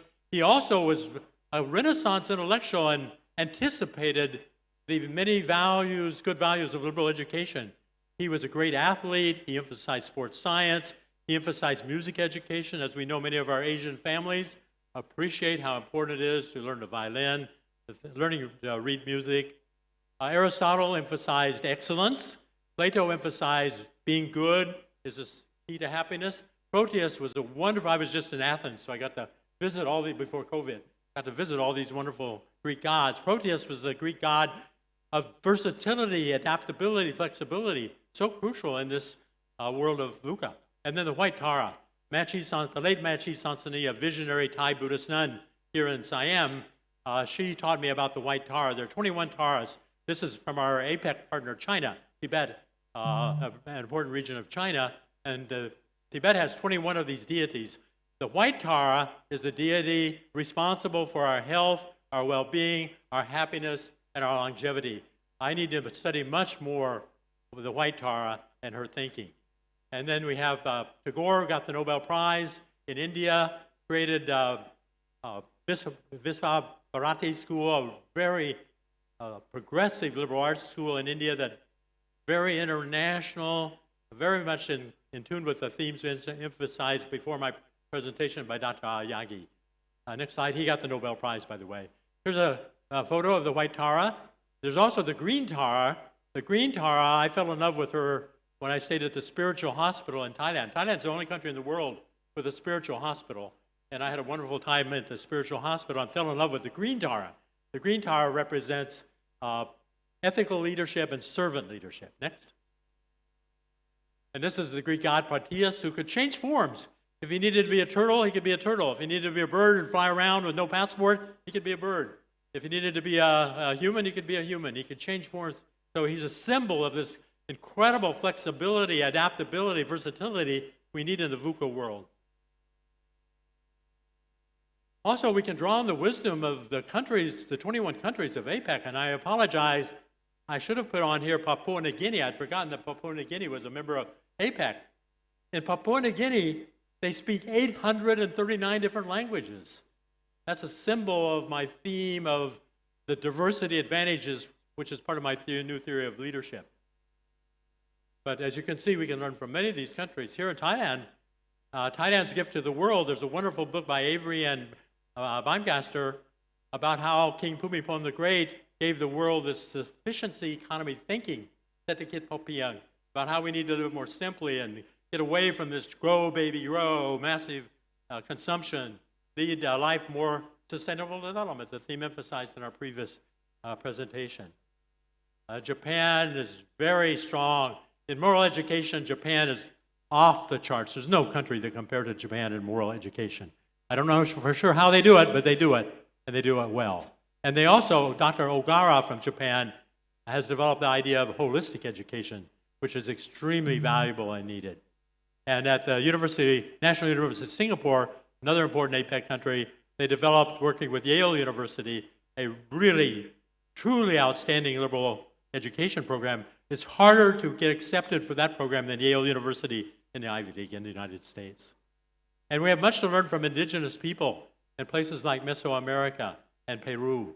One of the things I did in Minnesota as a leader, one of the last things I did that I think is going to pay off very well is I hired an indigenous woman from Peru to be a new professor at the University of Minnesota to bring us the wisdom from the indigenous world. Next slide.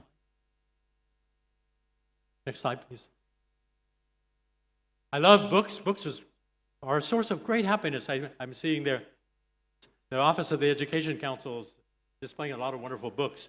In Korea, they have book vending machines. Instead of giving us Coca-Cola to make us unhealthy, they give us books to improve the health of our brain. I love Korea. I go there quite often now. Every time I go, I like it more and more. Another key APEC nation. Here's a leadership model presented in the literature. And I think this is an example of what Argyros calls sort of the inner contradictions of rigorous research. 32 variables in this model, and they're not parallel. So complex and very hard to operationalize. We academics love this kind of thing. We love to take something simple and make it complex. The people who get the Nobel Prize take the complex things and make them simple. Einstein, his theory of relativity, E equals mc squared. 3 variables. So I'm not using this model. You might want to look at it, but there's no parsimony, and I find it very hard to implement or operationalize such a complex, but we academics love to do this kind of thing. Next slide. This is my theory. Theory H. It's very simple. Humanistic leadership for happiness, harmony, and health. And leadership for harmonizing, humanizing technology. So we don't become the slaves of technology, but we drive technology to serve us and improve the well-being and the happiness of human beings instead of becoming slaves to technology. Manfred Spitzer, a great neuroscientist in Germany, has written a wonderful book about dementia, digital dementia, and about the smartphone epidemic. Powerful books written in German. Next. These are some of the values associated with our old paradigm, which we certainly need to reject, where we become slaves of technology. It's all about power. It's all about status. It's all about materialism. It's all about, for example, in Korea, they have a word sky. If you don't get into a sky university, you have failed. Sky means Seoul National University, Korea University, and Yonsei University. If you don't get into those three universities in Korea, you're a failure. It's a terrible way of thinking. In the Netherlands, I've spent some time in the Netherlands. In the Netherlands, almost all the universities are comparable. There's no Chula, there's no Todai, there's no Korea University. They're all just, for the most part, good universities. So these are some of the old values. Let's turn now to the new values. Next slide. Next slide, please. Oh, next slide. Oh, here, okay. Now, these are, back one slide, sorry. Okay. And in basic education, we have failed to personalize, individualize education. Back to the PowerPoint, please. One size does not fit all. Every student is different. We have to work hard to allow every student to realize his or her own potential. It's not the same, and we try to put everybody into the same system. And I'm so glad before there was an emphasis on competencies.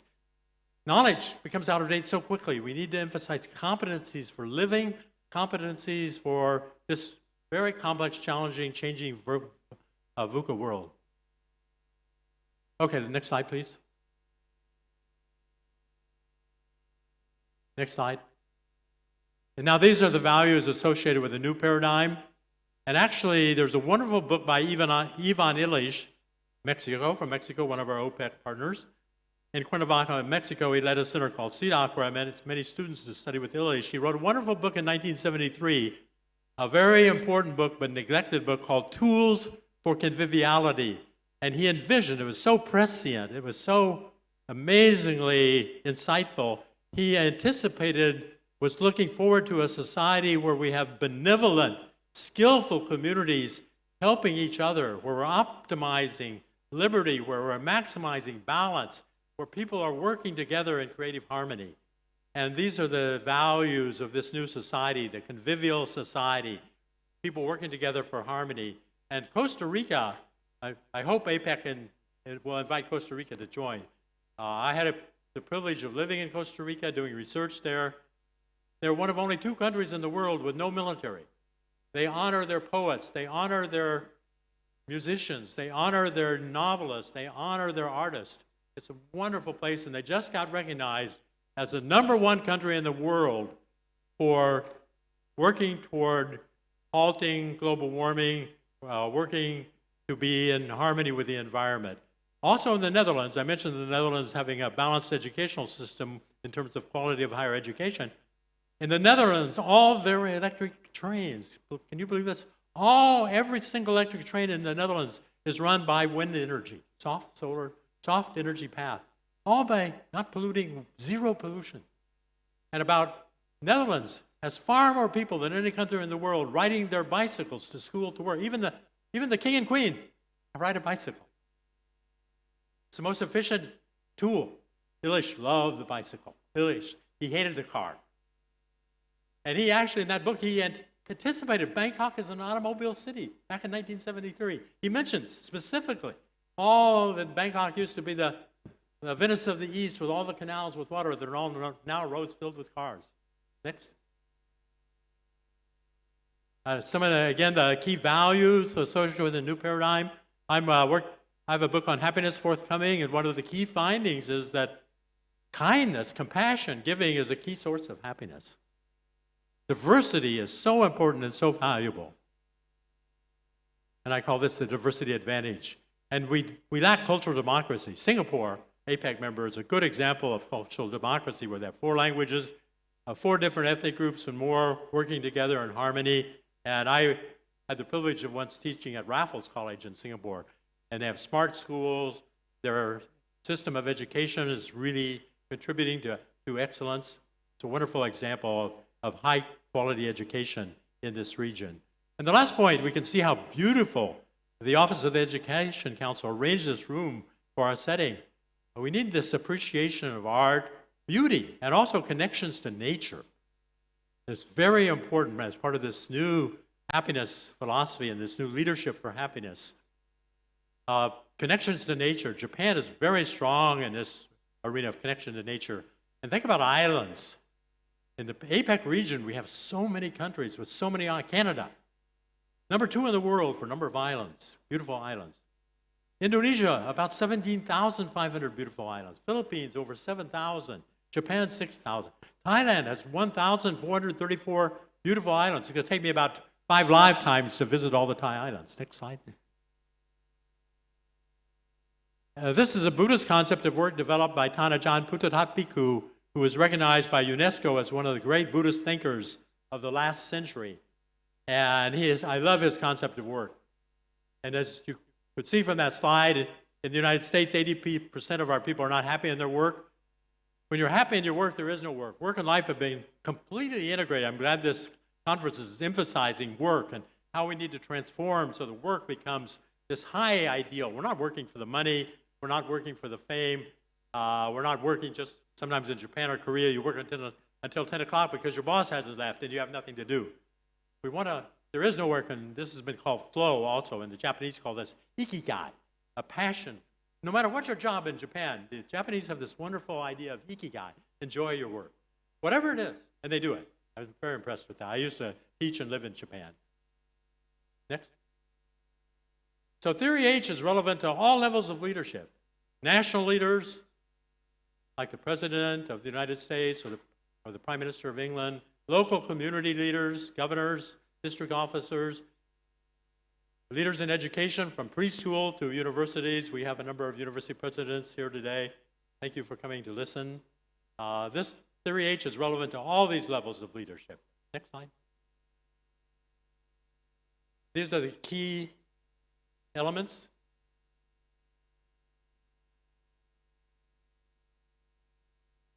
Next slide. And again, the emphasis here is on competencies, not knowledge. Knowledge becomes out of date so quickly. But competencies stay with us for our entire life. I've spent a lot of time trying to learn to speak Thai. That will stay with me. That cannot be replaced by robots. Next slide. And then Robert Texter at Stanford developed, we can't predict the future, but we can anticipate the future. And that's a skill, trying to be able to, and reading the world. Ernest Goulding has developed a wonderful book about leadership. We need to read the world. And then in Korea, they have this wonderful concept of nunchi, where you learn to read other people. They have really good soft skills in Korea in this regard. And then finally, this point by Illich, we have to critically assess technologies. Let me give you an example of this sort of accepting technology for the sake of technology. I came to Thailand 2 nights ago, and I filled out a form on the plane that I gave to the immigration people here. I filled it out on the plane at my convenience. In the United States, we used to do it like Thailand. But some high-tech company convinced the U.S. Immigration Service to put in kiosk, high-tech kiosk. So you don't fill out the form on the plane, which they scanned before. In 2 seconds, they scanned the form. Now you go to a kiosk. Everybody does it at the same time on a 747, 500 people. Waiting for 20 kiosks, 30 kiosks. And the plane, they did it all at a different time, flexible. And now many people miss the flights. And all the people had to pay all that money. There was one system in Minnesota where it took me 1 minute to do it, and now they've computerized it. It takes me 10 minutes. So we have to really, as Han Puttatat said, and as Illich said, we have to critically assess these technologies. Is this technology? So often we use technology to eliminate jobs. not to improve and enhance jobs and improve our productivity. Slide. Next slide. So we have to really improve our training and our education. Our leaders don't have the right stuff to create these changes that we've talked about. And liberal education is in no way out of date. Liberal education trains our students, if it's very rigorous, very demanding, drawing on the wisdom of indigenous, non-Western, Western thought, prepares our students for any job, not a specific job that might be eliminated. We can't predict. Many jobs 5 years from now, we can't even predict. And I've done research looking at what happens to people who graduated with liberal education. They do much better than people who are overly specialized. Next slide. We need integrated leadership, and we need holistic education. Those are two key themes today: integrated leadership and holistic education. And we need a new vision for the future, emphasizing humanistic development, not material development, and emphasizing greater justice, equity, and harmony with nature and our environment. Here in Thailand, Her Royal Highness Mahachakri Siranthorn has a wonderful, innovative school gardening program so that children learn science through school gardening. Rousseau said gardening, the French philosopher Rousseau said gardening is the greatest source of human happiness. So I'm very delighted that the princess here in Thailand, she's beloved by the people here in this country. Very innovative thinker, has written many, many books, and she's emphasizing school gardening, which is very consistent with my theory H. Next. Thank you very much for your attention. I hope I didn't put you to sleep.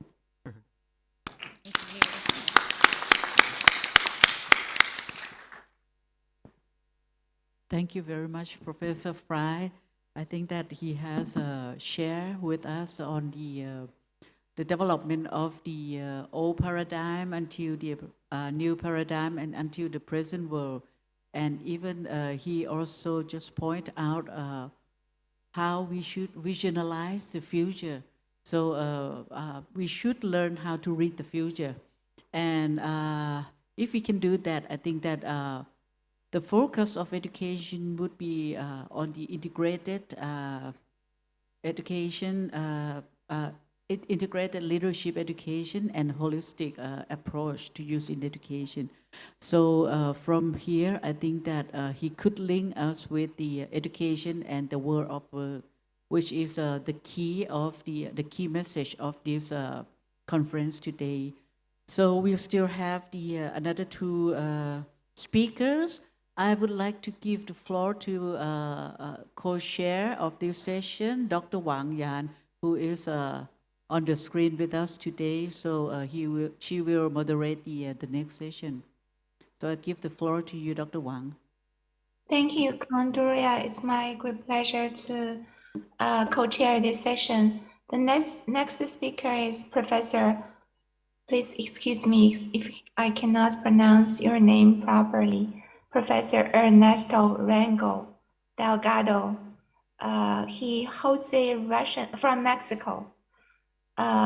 Professor Jose Ernesto Rango Delgado holds the Russian Academy of Science PhD in economics in 1991. He's a Mexican Ministry of Education certified professor and also member of researchers of national system. And he's a full-time professor and a senior researcher at the Faculty of Economics at the University of Colima. Dr. Rango is an active participant in international conferences and has authored and co-authored a variety of peer-reviewed articles, books, and book chapters related to human resource development and higher education and employment policies in the Pacific Basin region. He's also an active member of the Pacific Circle Consortium. So the floor is yours, Professor Ernesto Rango Delgado. Thank you, Dr. Wang. Good night, good morning, everyone. First, I would like to thank the Education Council of Thailand and APEC EdNet for the invitation to participate in this great event. It is an honor for me to be here online to share some of the reflections that have been provoked by the topic of education in VUCA world, triggered by the implementation of public policies on the subject. Many thanks to the organizers who makes this event possible. On this occasion, I will share with you something like I title Higher Education and Employment Policies in VUCA world. The importance of strengthening the strategic character of higher education for employment has been reiterated at different times, but also the importance of assuming ourselves as community with due respect to the cultures and values around the Pacific Rim. Unfortunately, we have not finished correcting the inconsistencies between higher education and employment through efficient and effective policies when it is time to rethink this link due to the COVID-19 pandemic and the war conflict in Europe that affect us. In this context, decisions making face a volatile, uncertain, complex, and ambiguous world. Therefore, we have been invited to address the issue of how we can face an unstable world. At the outset, it is suggested to us to rethink the exercise of public policy and its challenges, considering the aspects of the collaborative direction for education and the future of employability in a VUCA world, which seems quite reasonable to us. Thus, the objective of this participation is to rethink public policy on higher education and employment as state policies to ensure its impact on development. In Mexico's case, for example, policies must transcend 6 years plans to become long-term policies with adjustments to changes. Their design must be based on agreements between the different levels of government, social groups, and political forces of the economy. They should be oriented to oblige governments to consider this vision in their development plans and programs. Society must commit itself to promoting these goals in different spheres of actions. When we refer to public policy, we almost automatically think of an instrument of public administration for the achievement of specific goals. This instrument is operated by means of programs that involve actions, programs, objectives, goals, and actions. They are associated with a national planning system that the task of guiding the economy towards specific socioeconomic achievements. The national plan is therefore a guideline that needs to be carried out of the achievement of a particular objective. Considering that the above is correct, then when we talk about the implementation of public policy in a VUCA context, we are talking about an instrument that eventually must be designed to face a constantly changing world. Hence, the importance of a strategic plan as the guiding axis of public action, with place in the context of a collaborative direction for education and employability in the future, leads to conditions of greater certainty.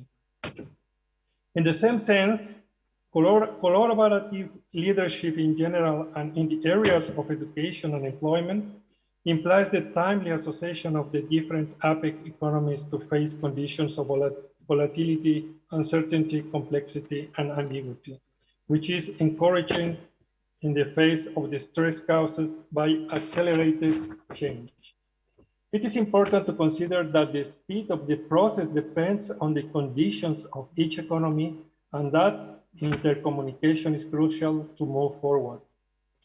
Additionally, employability entails a human resources training approach that must be based on global trends in technological development and productivity with which APEC economies are associated, while respecting their own cultural heritage and values. In the case of Mexico, and it seems that it could be the case of other developing economies, a clear industrial policy is needed to move from Industry 2.0 to 4.0, where the relevance of human resources is confirmed, but also the need to generate an educational offer nuanced by regional developments that ensures an appropriate link between higher education and employment to promote the growth of internal, external markets, and therefore the increase of financial support for higher education and support for families. To favor the public policy partnership, collaborative direction for education, employability for the future in a VUCA environment, it is necessary to clearly specify solid strategic objectives within the framework of a quantitatively helix innovation type pact between agreements, governments, societies, and higher education institutions to make viable the structural changes required to face a VUCA world. This problem of internal articulation of public policy is associated with increasingly unstable external conditions, which also historically characterized the world in general. Today present us with the challenge of rethinking our reality in an increasingly explicit context of volatility, uncertainty, complexity, and ambiguity. Some challenges and proposals. From our point of view, there seem to be two basic aspects to consider which may well be identified as phases of the same coin for change and subsequent implementation in the public policy we are interested in. Number one, the accelerated technological progress required for economic growth based on the generation of profits, and which places public universities to the need to think about a greater degree of relevance and employability of their graduates in line with job demand from private sector, but supported by a guiding policy that governs the destiny of the economy in this area. Number two, society expects to receive support from universities in the face of the loss of values caused by an economic system that has emphasized extreme materialism and that has had an impact on the educational programs of universities, as it comes to be placed contrary to the strengthening of values that should not be left aside in the process of economic development, and that contradictorily such approach recognizes. Apparently, the problem here is in the interpretation and application that is made of the model. In other words, it is necessary to rethink and rearticulate the educational system from the bottom up, which would imply as elements for the fundamental rearticulation of the system. Following French philosopher and sociologist Edgar Morin, next arguments seem appropriate to be considered. Number one, in the first place, the importance of teaching the knowledge of knowledge, which is associated with the importance of knowing, since it is not enough to repeat, but the transition to understanding is required. It is a matter of arming each mind for the vital fight for lucidity. Number two, knowledge capable of addressing global problems must be promoted. Number three, promote a teaching process of the human condition and its earthly belonging in the search of a greater respect for the environment and a greater knowledge of the human being as a physical, biological, psychic, cultural, social, and historical entity. Number four, becoming aware of uncertainty and adverse situations, which makes us move forward positively. Number five, teach what understanding intellectual objective associated with knowledge and human intersubjective to minimize the risk of materialization of the human condition. Number six, teaching of planetary conscience in a democratic climate of respect and tolerance of diversity and antagonism from a critical, positive, and creative point of view. Number 7, encourage a humanistic conception of technologies and social networks at all educational levels. All these to join efforts and face extreme instability conditions that in principle require a clear dose of control by means of effective and efficient strategic plans and programs that can overcome the conditions imposed by a VUCA world, and on the other hand, to assurance of the cultural and value conditions in which the potential users of the universities live. Certainly, the relationship of higher education with employment is a function that allows to meet the demands of society in terms of the labor market. However, I wish to place greater emphasis on the relevance of training in values and cultural aspects associated with the human nature of individuals that is at stake because of the unstable nature of a VUCA world. In conclusions, the design, implementation, and evaluation of higher education and employment policies are the axis that articulates decision-making in a VUCA world. Around this axis is understood the development of collaborative leadership of higher education and employability to facilitate the multi-partnership required among APEC economies, considering internal and external value chains to even go beyond the United Nations objectives for sustainable development, always placing higher education as the socioeconomic process that contributes to trans-Pacific relations. The strategic planning, which is not new in the literature, especially in the private administration coming from 90s, coupled with the ethics of a human resource trained to monitor its implementation, favors the effective and efficient application of public policies on higher education and employment in the context of VUCA world. Thank you so much for your attention.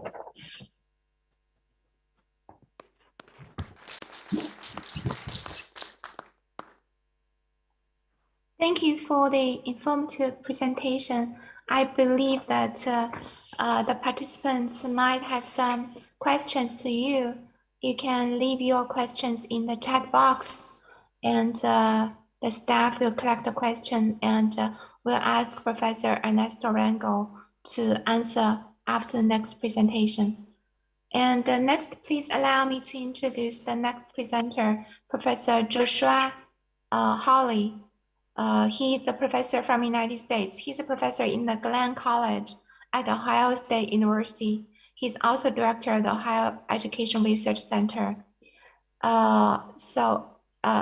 This research center conducts research on policy and practice in the state of Ohio preschool through workforce. He also serves as the associate director for the Center for Human Resource Research at Ohio State University. I would also like to mention he was previously associate and assistant professor of workforce development policy in the College of Education and Human Ecology at Ohio State, and also a Fulbright senior scholar at the High School of Economics in Moscow, Russia, and a visiting researcher at New School University. He has served as a consultant for many international agencies, including World Bank, UNESCO, and UNICEF, has worked in Russia, Kazakhstan, Saudi Arabia, Pakistan, Thailand, Uganda, and Ethiopia. He was also awarded a second Fulbright for 2020 and 2021 for work in the ASEAN states. So Professor Joshua Hawley, the floor is yours.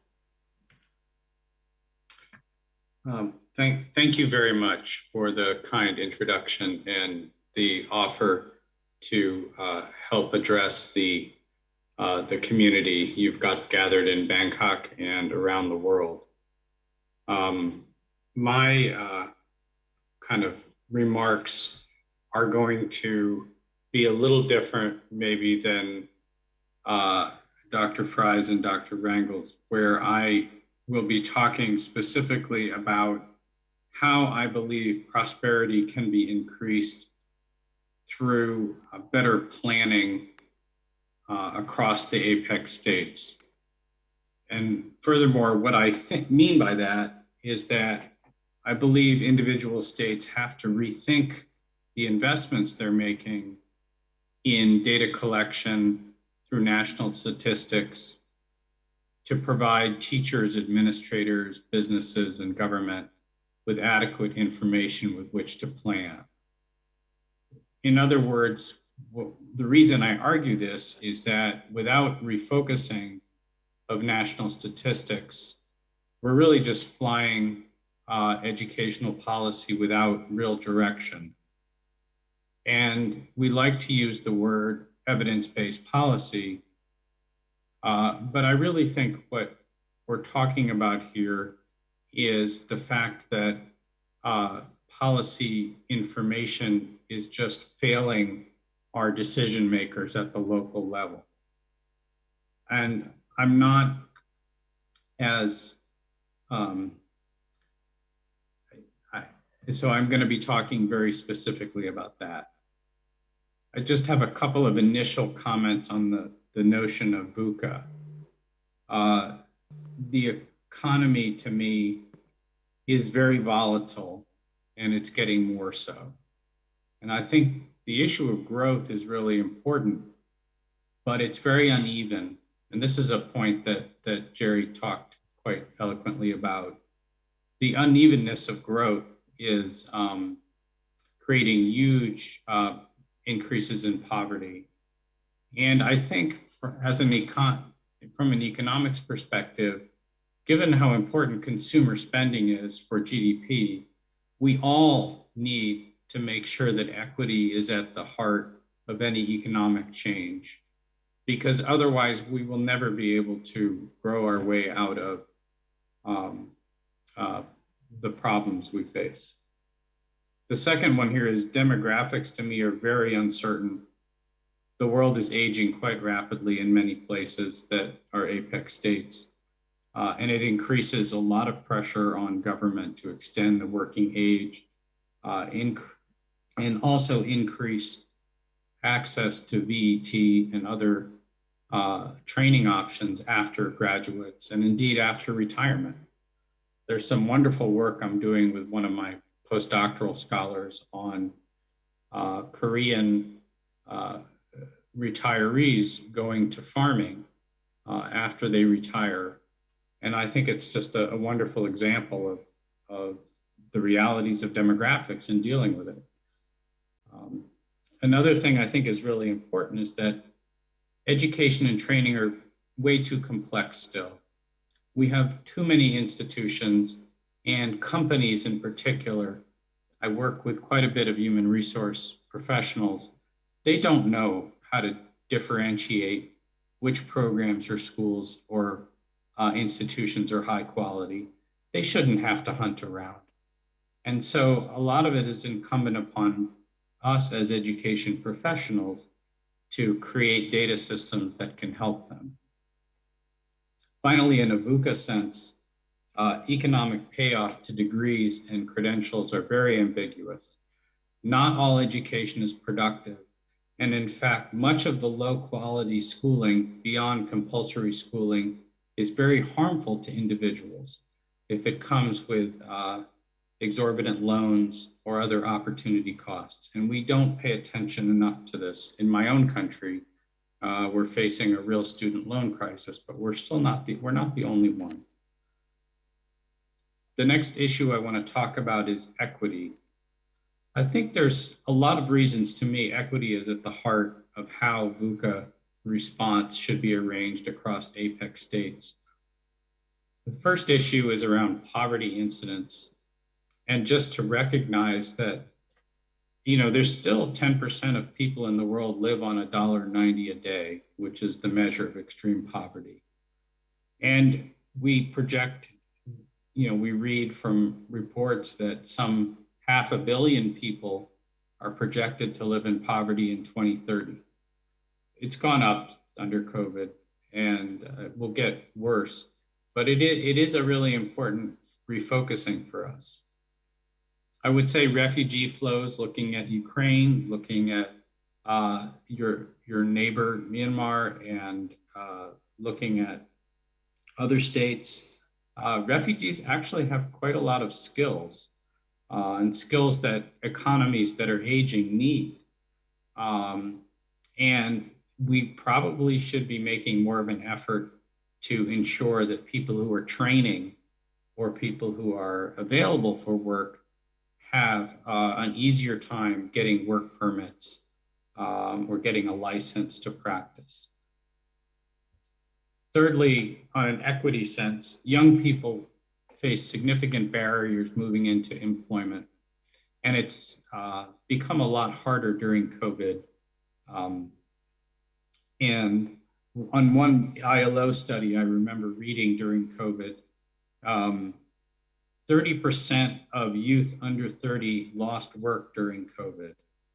But this really just accelerated a trend from prior decades where 15 to 24-year-olds were 3 times as likely to be unemployed. Now, that has changed a little bit in the US, for example, as the economy is so red hot, but it's still quite difficult for young people to find a place in the world, to find what we used to like to call their vocation, their attachment to the world of work. And that's a really critical psychological thing as well as an economic value. Everyone needs a vocation. Everyone needs something they're drawn to that's productive. The last thing about equity I'll say is that labor markets remain very stagnant. And in this respect, I'm somewhat of a traditionalist.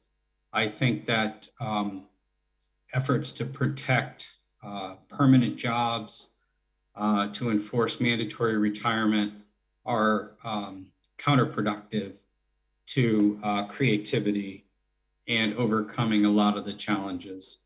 And I just draw my attention to, for example, the Japan's continued use of kind of coordinated hiring for college graduates, or the fact that mandatory retirement in South Korea means that approximately 45% of older people in South Korea are living in poverty, according to the OECD. That's a substantial number.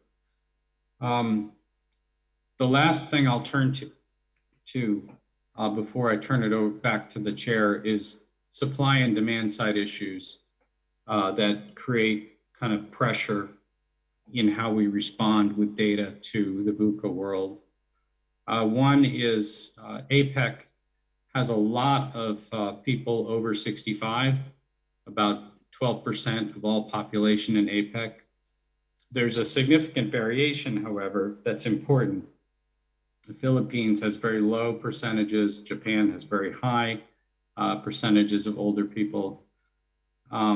The second thing in terms of compulsory schooling, educational quality is still quite low. If you look at PISA, there's incredible differences in what people know. And despite the kind of importance of kind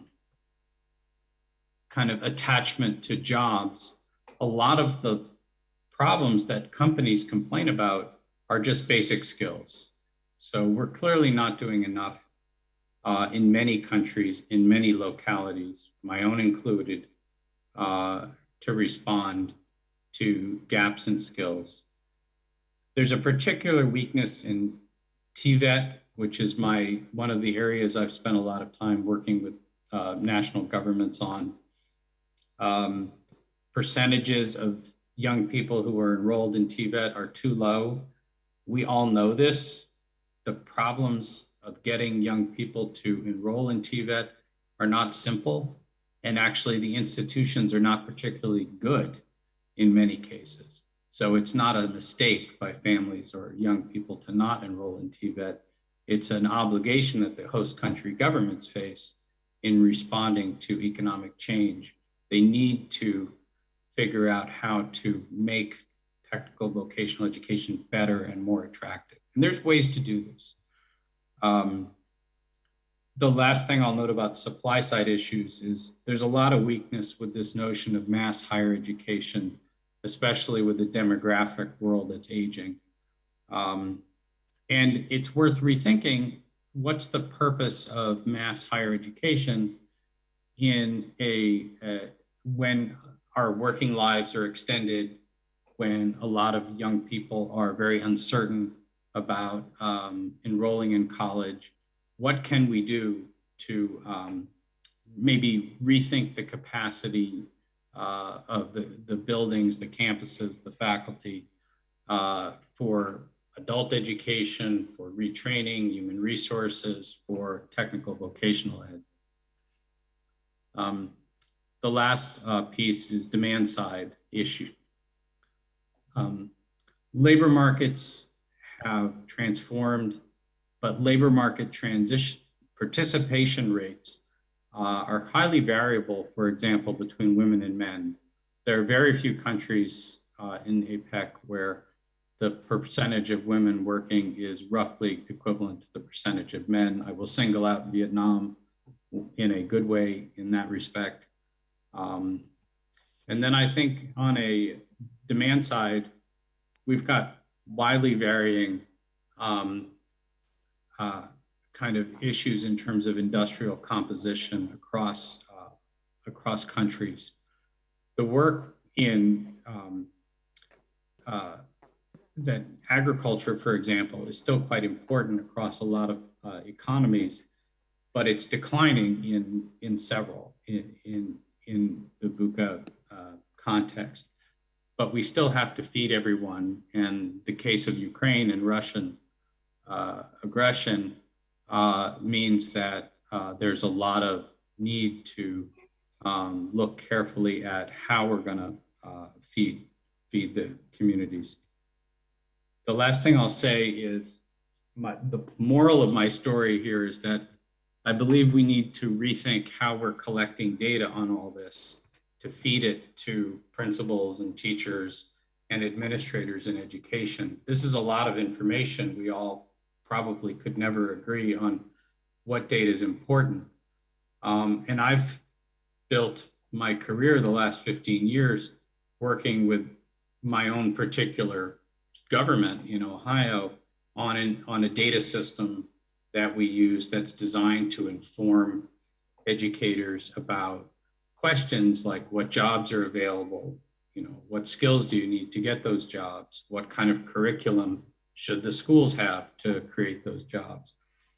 And I think many governments could learn from what we call administrative data systems and think carefully about whether continuing to use a lot of survey operations, which are periodic samples of firms or individuals, are helping us collect the data we need as educators to help our principals, to help our teachers create curricula for schools that's going to lead to employment and a vocation for all individuals. I will close now by just saying thank you very much for your kind attention, and I look forward to the discussion. Thank you very much for your presentation. Well, I would like to say, actually, it's very hard to manage the hybrid conference.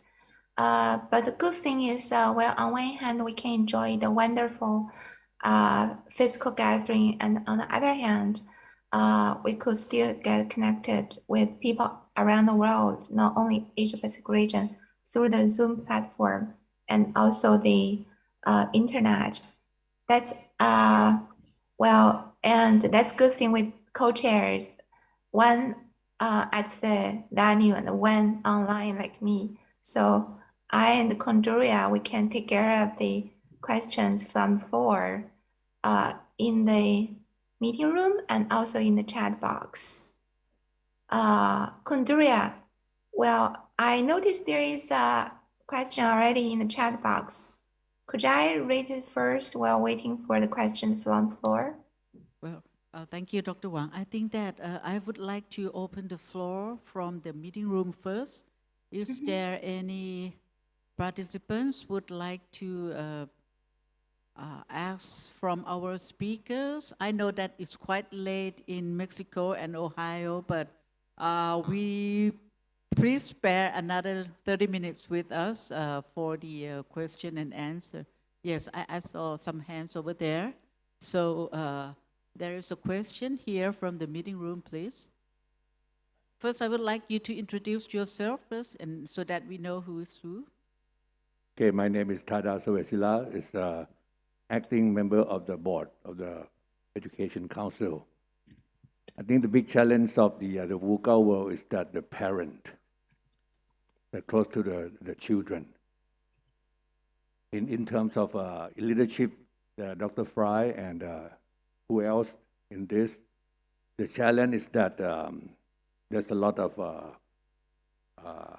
absence of the children to attend the schools. How would you advise what should be the parents in collaborative with the teachers in this region? The platform of the online and offline is somehow it's not synchronized and very difficult to get the honest feedback for these regions. What should be the advice for the floor here? So the parents have to be the leaders and close to the children, and themselves have to change a lot for the role and responsibility. So your kind of advice should be benefit to this floor. Thank you very much. Professor Fry, would you like to respond to that question? Ajahn Dr. Tada, that's a really important question, and I failed to mention. Well, I did say that my leadership model applies to all levels, but I should have added parents. So Theory H, and as a university professor, I've had the rather bad experience of having many students from Asia who have been forced by their parents to study subjects in which they have no interest. This is terrible. So the parents also have to have this new leadership thinking. When I was very young, extremely young, my father went to the first grade teacher, said, "Can I take my son to Mexico for 2 weeks?" And my father would give me independence, autonomy throughout my life. My father wanted me to make my own choices, allow me to have opportunities. So the parents have to have this visionary leadership. And they, unfortunately, they don't understand liberal education. I was talking to a president of a university in Thailand. I won't mention her name or her university. This was about 3 years ago. I said, "What major is most popular at your university, undergraduate?" She said, "Accounting."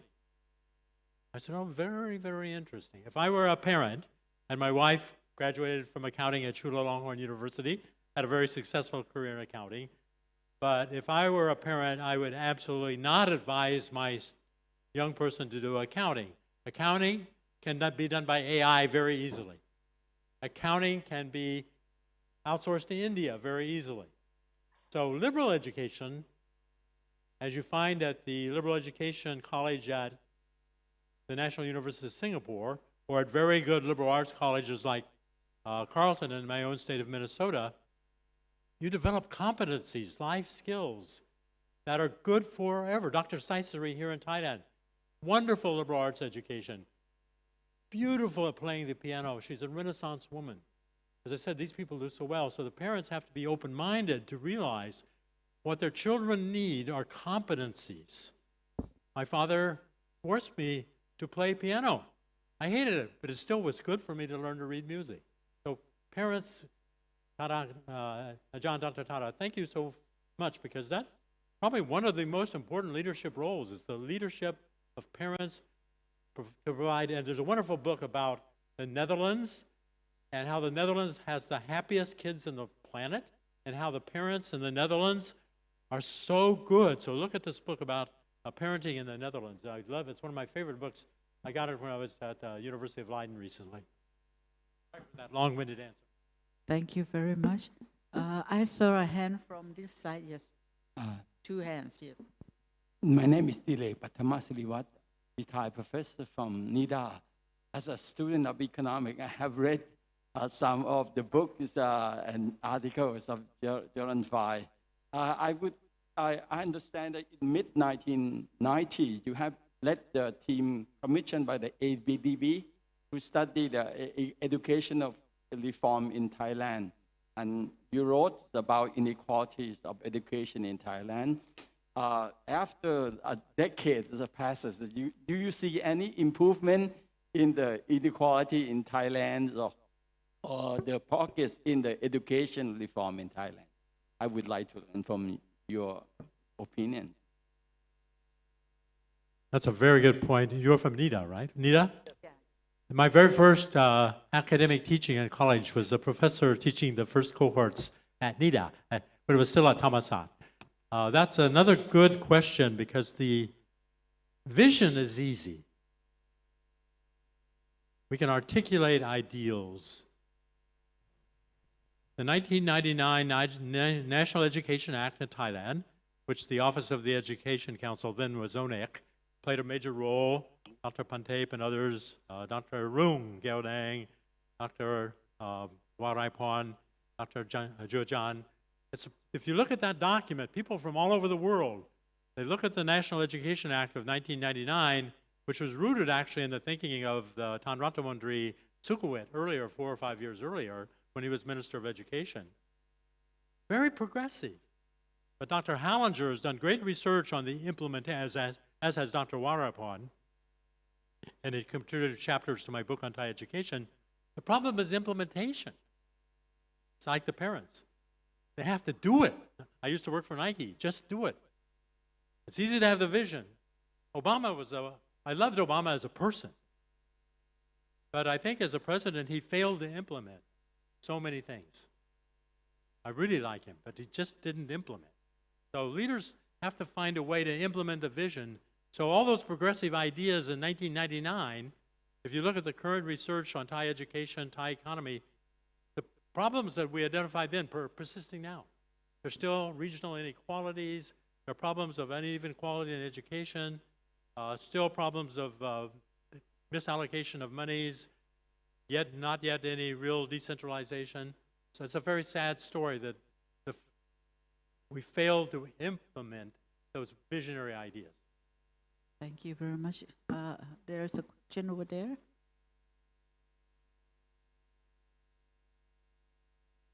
My name is Rie Atagi. I'm an education consultant, and I have a question for Dr. Professor Ali about the data collection and the data system. I totally agree. In order to have an informative decision making, it is very important to have a vast amount of data and analyze objectively.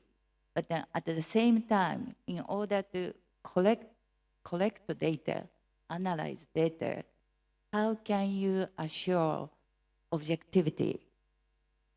Sometimes in collecting data, analyzing data, it can be very manipulative. It's quite risky. Some data analysis can give you a biased information. How can you assure objectivity in collecting and analyzing data? That's the question. Thank you.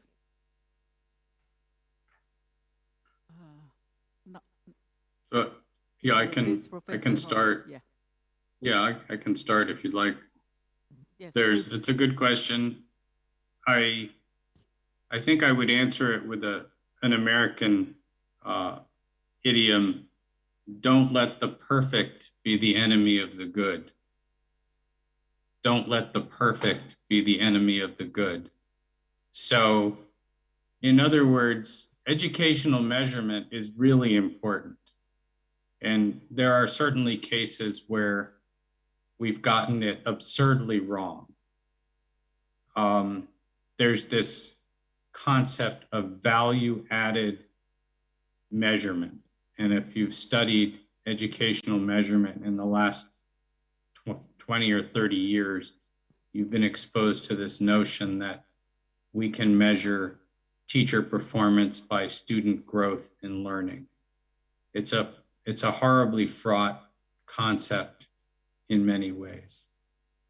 But the point I was trying to make more generally about data is that I'm a big fan of governments using the data they already collect we call it administrative records, to better plan for the future and to understand the impact of certain policies. So let's take one quick example, and I'll turn it back to the chair. If we want to know about the employment outcomes of high school students, the most easiest way to do that is to create a data system that links the education records with the employment records.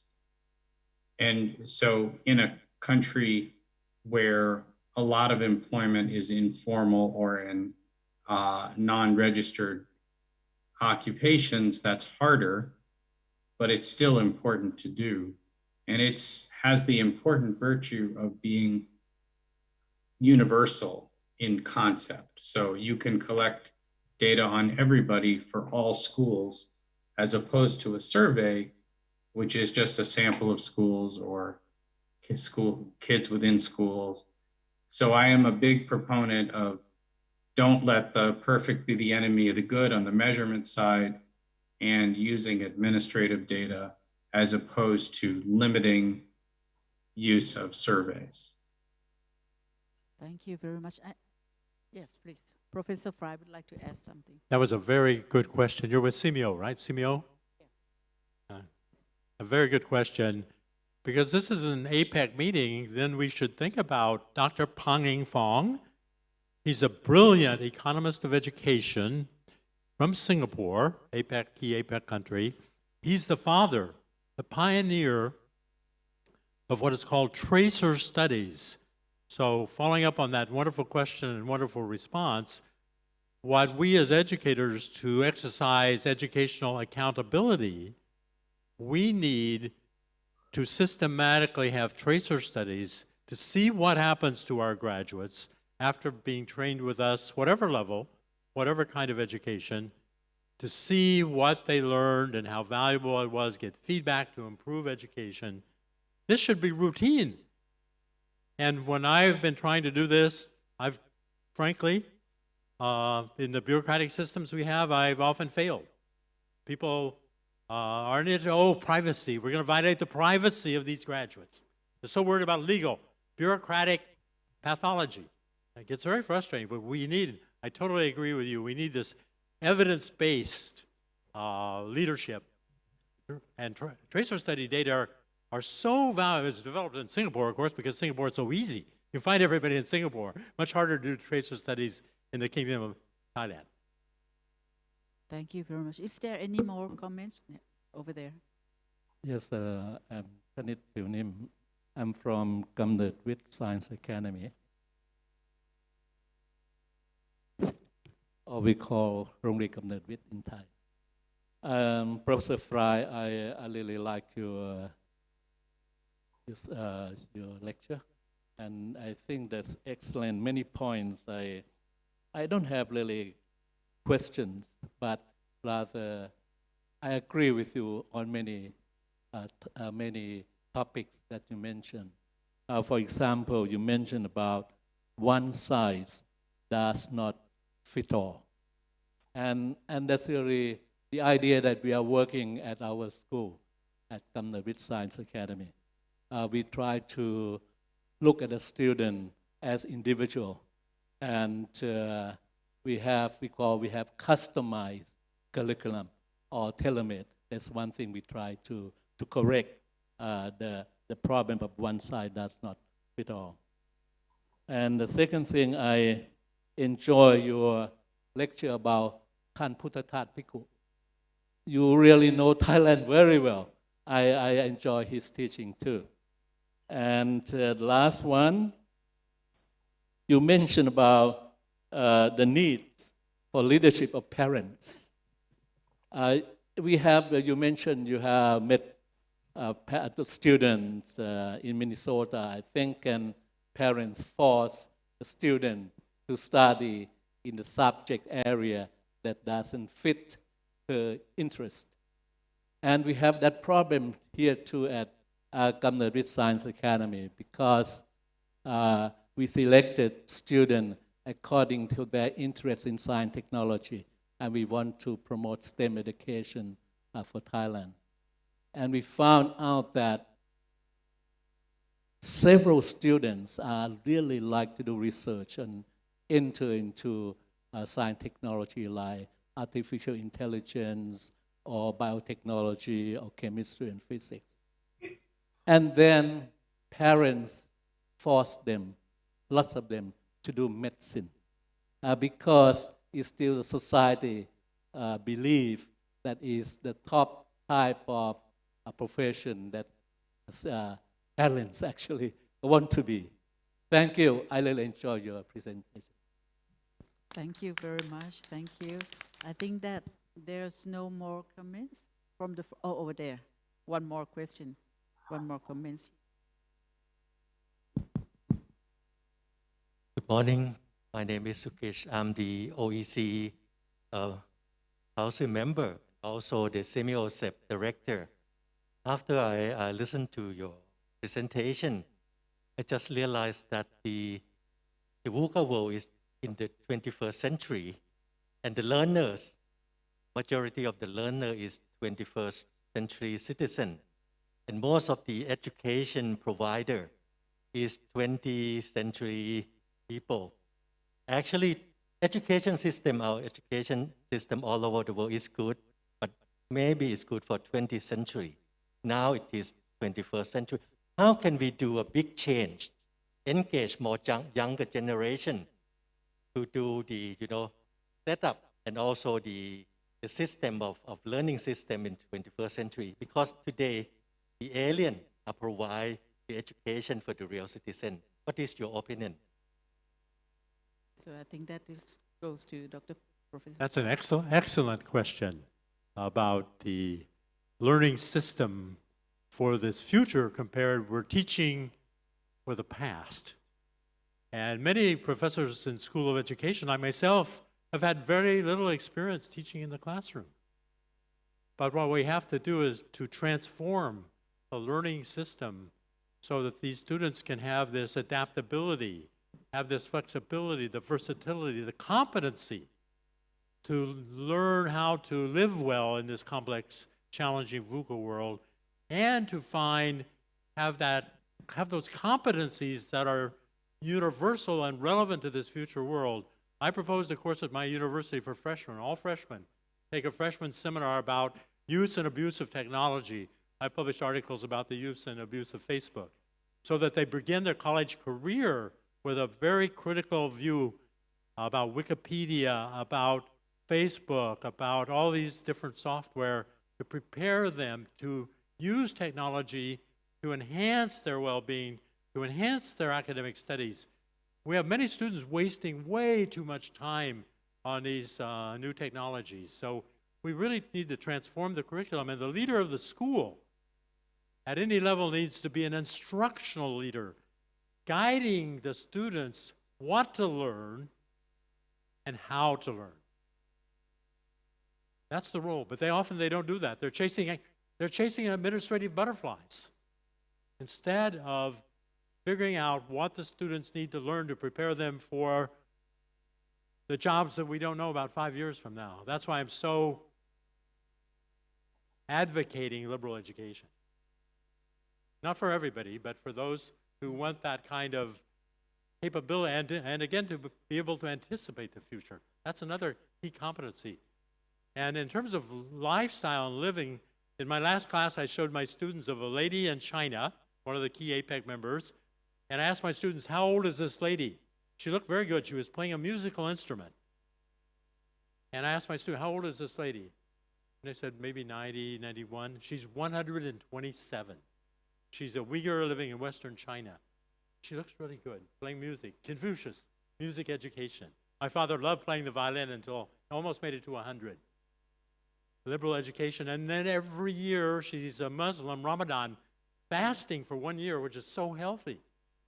So we just need to think about a whole, it was mentioned about the aging population, so we need to rethink education, whatever level, whether you're 60, 65, 18, 3-year-old in preschool. Preschools, again, need to teach kids the social skills, not focusing on academics. Thank you. I don't know for this comment, Professor Delgado and Professor Hawley, would you like to add something to respond to this comment? Okay. So I think there are many questions from the chat box. So I'll give the floor to Dr. Wang. Thank you. There are 3 questions in the chat box. 2 are from UNICEF Thailand Country Office. Well, the first one is from Mr. Ransan Wibunupatam. He's the education officer from UNICEF Thailand Country Office. Well, I think he shares his observation followed by a question. That is, he thinks the panelists have addressed the significance of the VUCA in recent world. And it's obvious that the disparity is still the main challenge, which has not been sufficiently addressed or tackled yet. Well, the general argument tries to create high-value human resources. The marketizing become a predominant strategy in general to show how the society values individual contribution development. Teaching work is not excluded. So he wants to ask panelists' opinions more if the marketizing all the work is undermining the intrinsic value of those works. Education, health, social well-being, if so, what you suggest to do so that one strategy will not lower intrinsic value as it should not be. I understand the question is about the marketingization or commercialization of education, compromised intrinsic or right values of education.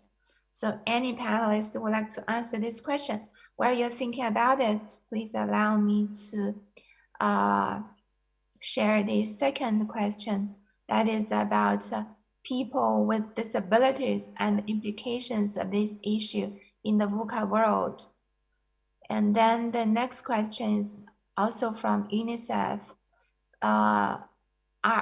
R.T. Sahiji. So the question is about what are the main factors which drive the policy implementation gap, and what can we do practically to address this gap? So 3 questions.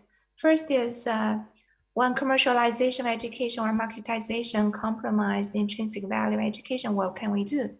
The second is how we can take care of the people with disabilities, their challenges and their needs, address their needs in the VUCA world. And then the last one is about the main factors that drive the policy implementation gap and how to address this gap. So anyone from the panelists would like to answer this question? I see the nodding head from Professor Ernesto. Please, the floor is yours. Thank you, Doctor. I would like to comment about the idea regarding to the social agreement, to the new social agreement. May I say new social pact between the area or sector, public sector, private sector, environmental organizations, etc.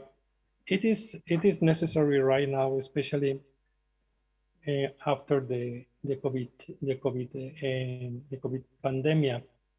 I think we have to be very serious when we are talking about the rethinking of the society. We have to rethink everything, especially because the changes, the world is changing right now. So it is not going to be easy, especially in that sense of marketizing the education and other kind of issues as commented here in the chat. But actually, I think that it is necessary to try to develop a new social agreement in order to try to give some answers to the questions the questions coming from the VUCA world. I think this is the beginning of the new era regarding to education and other things in economy and social sense. Thank you. Thank you. And I notice, Professor Holly, you have an answer to the question of implementation gaps focusing on one factor. So please, the floor is yours. Yeah, I mean, it's not something that I think anybody can answer in the absence of a specific example. I don't know if the questioner wants to chime in again, but I would say that based on my prior presentation, that we all lack proper flow of information with which to make good decisions that are implementable. And that's because our data systems in not only in state and federal government in the US, but also in regional government authorities that I'm familiar with in Thailand or Vietnam, don't have proper administrative data to make decisions. So a good example is when we ask schools to create programs where people are going to be employable in the labor market. Many principals know better than the ministries about what jobs are available locally, but often still in many countries, decisions about which programs in TEBIT are created are left up to long-term budget decisions in ministries. So there's not a discretion that's allowed at the local level. So I think there's still this issue of, we dealt with this 20, 30 years ago, devolution, deconcentration, all these, the D words that we dealt with in international projects. I think we still have that same tension, government wanting to control, but really to create good implementation, you have to empower and give authority to teachers and principals and students. Thank you for your answer. I believe because every economy has its own system, either decentralized or centralized or a combined system. So it's hard really to give a universally correct answer to this question. It really depends on the specific context. I mean, specific context from historical perspective and also from the realistic perspective in each economy to identify the implementation gap and then the approach to address them. This deserves, I believe, longer discussion. And I think this is just the starting point, and I believe that we will have more opportunity to continue this discussion later on. We still have one more question relating to the people with disabilities. I just wonder, any one from the panelists can help answer that question about Dr. Fry. Yeah, Professor Fry, would you like to comment on this question? I'm very glad that question was asked, because we often neglect that issue. And one of my students actually created Mobility International as a social entrepreneur. It's the major NGO in the world providing opportunities for people with disabilities to have international intercultural experiences. And she got the MacArthur Genius Award for having created Mobility International to give these people those opportunities. We just don't fail to realize who makes the best teachers of English? People who cannot see. People who are blind are very good at teaching languages because they focus on communicative competence, not translation, traditional style, boring language learning. So people who are blind could be trained to be among the very best teachers of French, teachers of English, teachers of German, teachers of Russian. Who are the best masseurs in the world? The best massages I have ever had in Cambodia, in Vietnam, and Thailand are blind masseuses. To do massage, you don't have to see, you don't have to hear. It's touching, it's hands, gentleness, it's knowledge of the traditional massage. Thailand, by the way, is #1 in the world. I wrote about this in one of my books about inheriting some traditions from India. There are more varieties of massage. Universities here have coursework in health massage in any country in the world. So blind people, with, again, one size does not fit all. We need to figure out what this one. There's a project in Cambodia, NGO project in Cambodia, where people with disabilities, these are people who can see, but they have other serious disabilities from all the tragedy in Cambodia. They're doing fantastic work for publishers in the Netherlands. They do word processing, they do a lot of activities to help these publishing companies in the Netherlands. It's a great project in Phnom Penh. If you visit Phnom Penh, I take people to see this, and they're astonished at how much these people can accomplish. So again, one size does not fit all. We need to figure out what, with the people with these disabilities, where is their greatest potential? Great question. Thank you. Is there any more question from the chat box, Dr. Wang? Please unmute. Please unmute your mic. All right. We have finished all the questions in the chat box. And thank you. I'd like to thank all the panelists for your answers. And I hope that the answers have satisfied those who have raised the questions. I think there is one more comment from the floor here. Yes, please. Yes, thank you. My name is Kenneth from Special Education Bureau, Ministry of Education. So I'm thankful for the sharing and good answer for any questions. And I just want to share the ideas on this perspective of special education. So as Professor Fry mentions about, one size doesn't fit all. And on the perspective of special education, so we really agree with that, and we focus on individual needs. And one thing that we are proposing, have been proposing for a long time, is like universal design principles. So I just want to share the idea that, for people with disabilities, we're proposing something universal.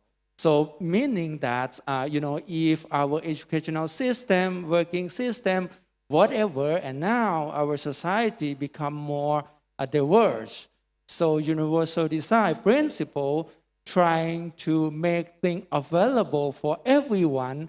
So, it's very easy if you have everything accessible for all, and you don't need to customize for individuals, because the system themselves, when they make it universal or accessible for all, it's very easy for students, parents, teachers, any professional to make their own choices. So I think this is very important, and just want to make sure that, for special education perspective, when we talk about student with disability, or sometimes we call student with special needs, it doesn't mean that you have to do something special. So for these populations or even other minority groups, we just need universal design principles to make sure that it's accessible for everyone. Thank you. Thank you very much for sharing your perspective in, I think that this links to the inclusive education. Thank you very much. No more questions from the floor. And I think that it's time that we might, perhaps last word from our speakers, just a few words from you. Professor Fry, would you like to add up? Yeah, final words.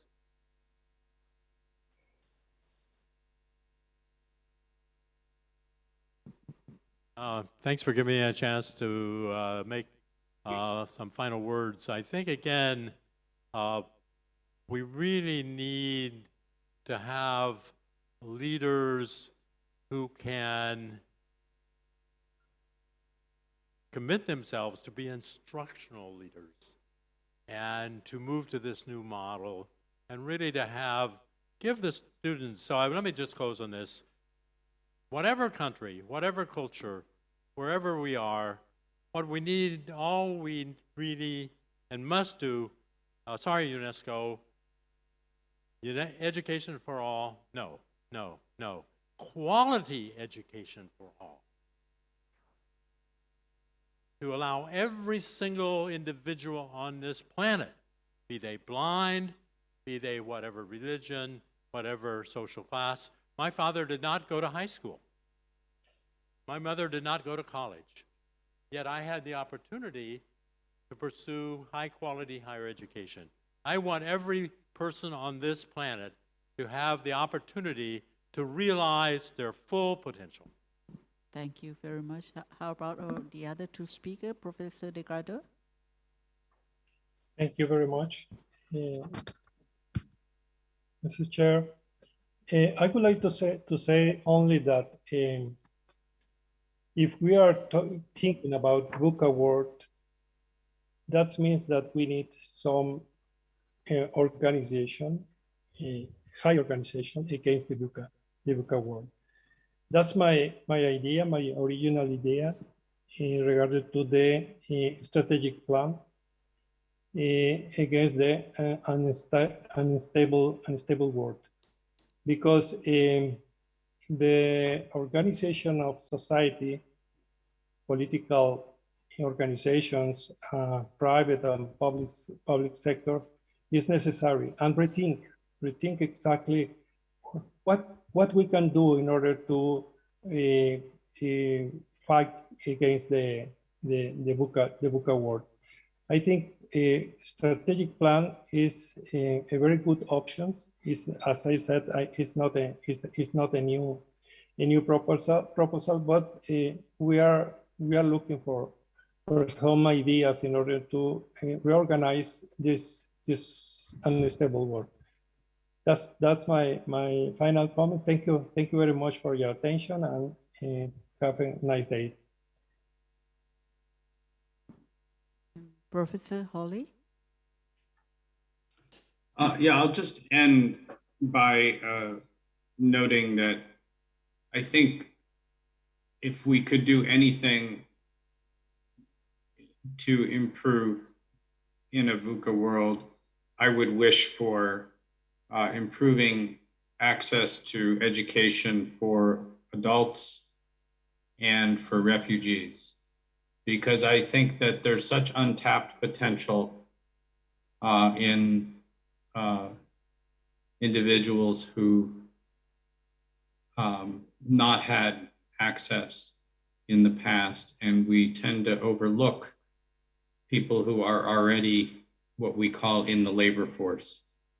So if you're already working, you're kind of ignored in terms of educational policy in many cases.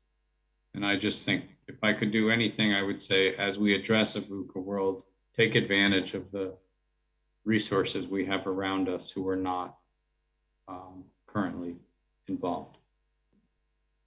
Thank you very much. Dr. Wang, would you like to say a few words here?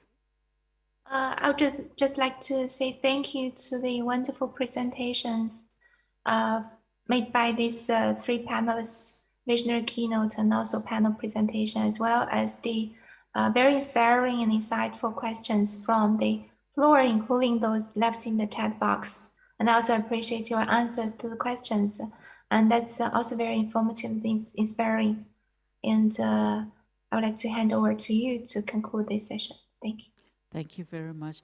I would like to echo Dr. Wang on expressing my appreciation to our three speakers, Professor Gerald Walton Fry, Professor Ernesto Delgado, and Professor Joshua Hawley, for wonderful presentations in this forum. I think that the presentations are very inspiring for our next discussion today and tomorrow.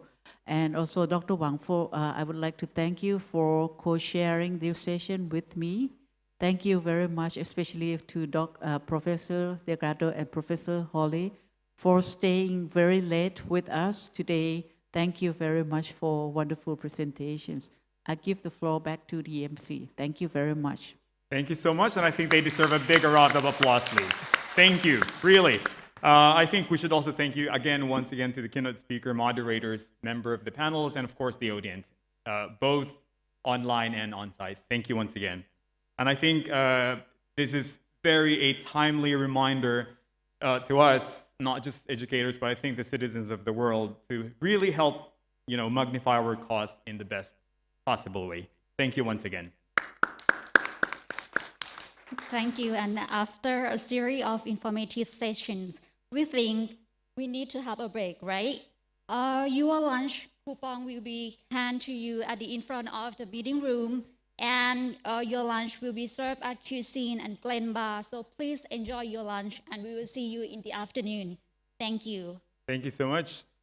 We hope to see you again here at 1 o'clock, if it is possible. Thank you.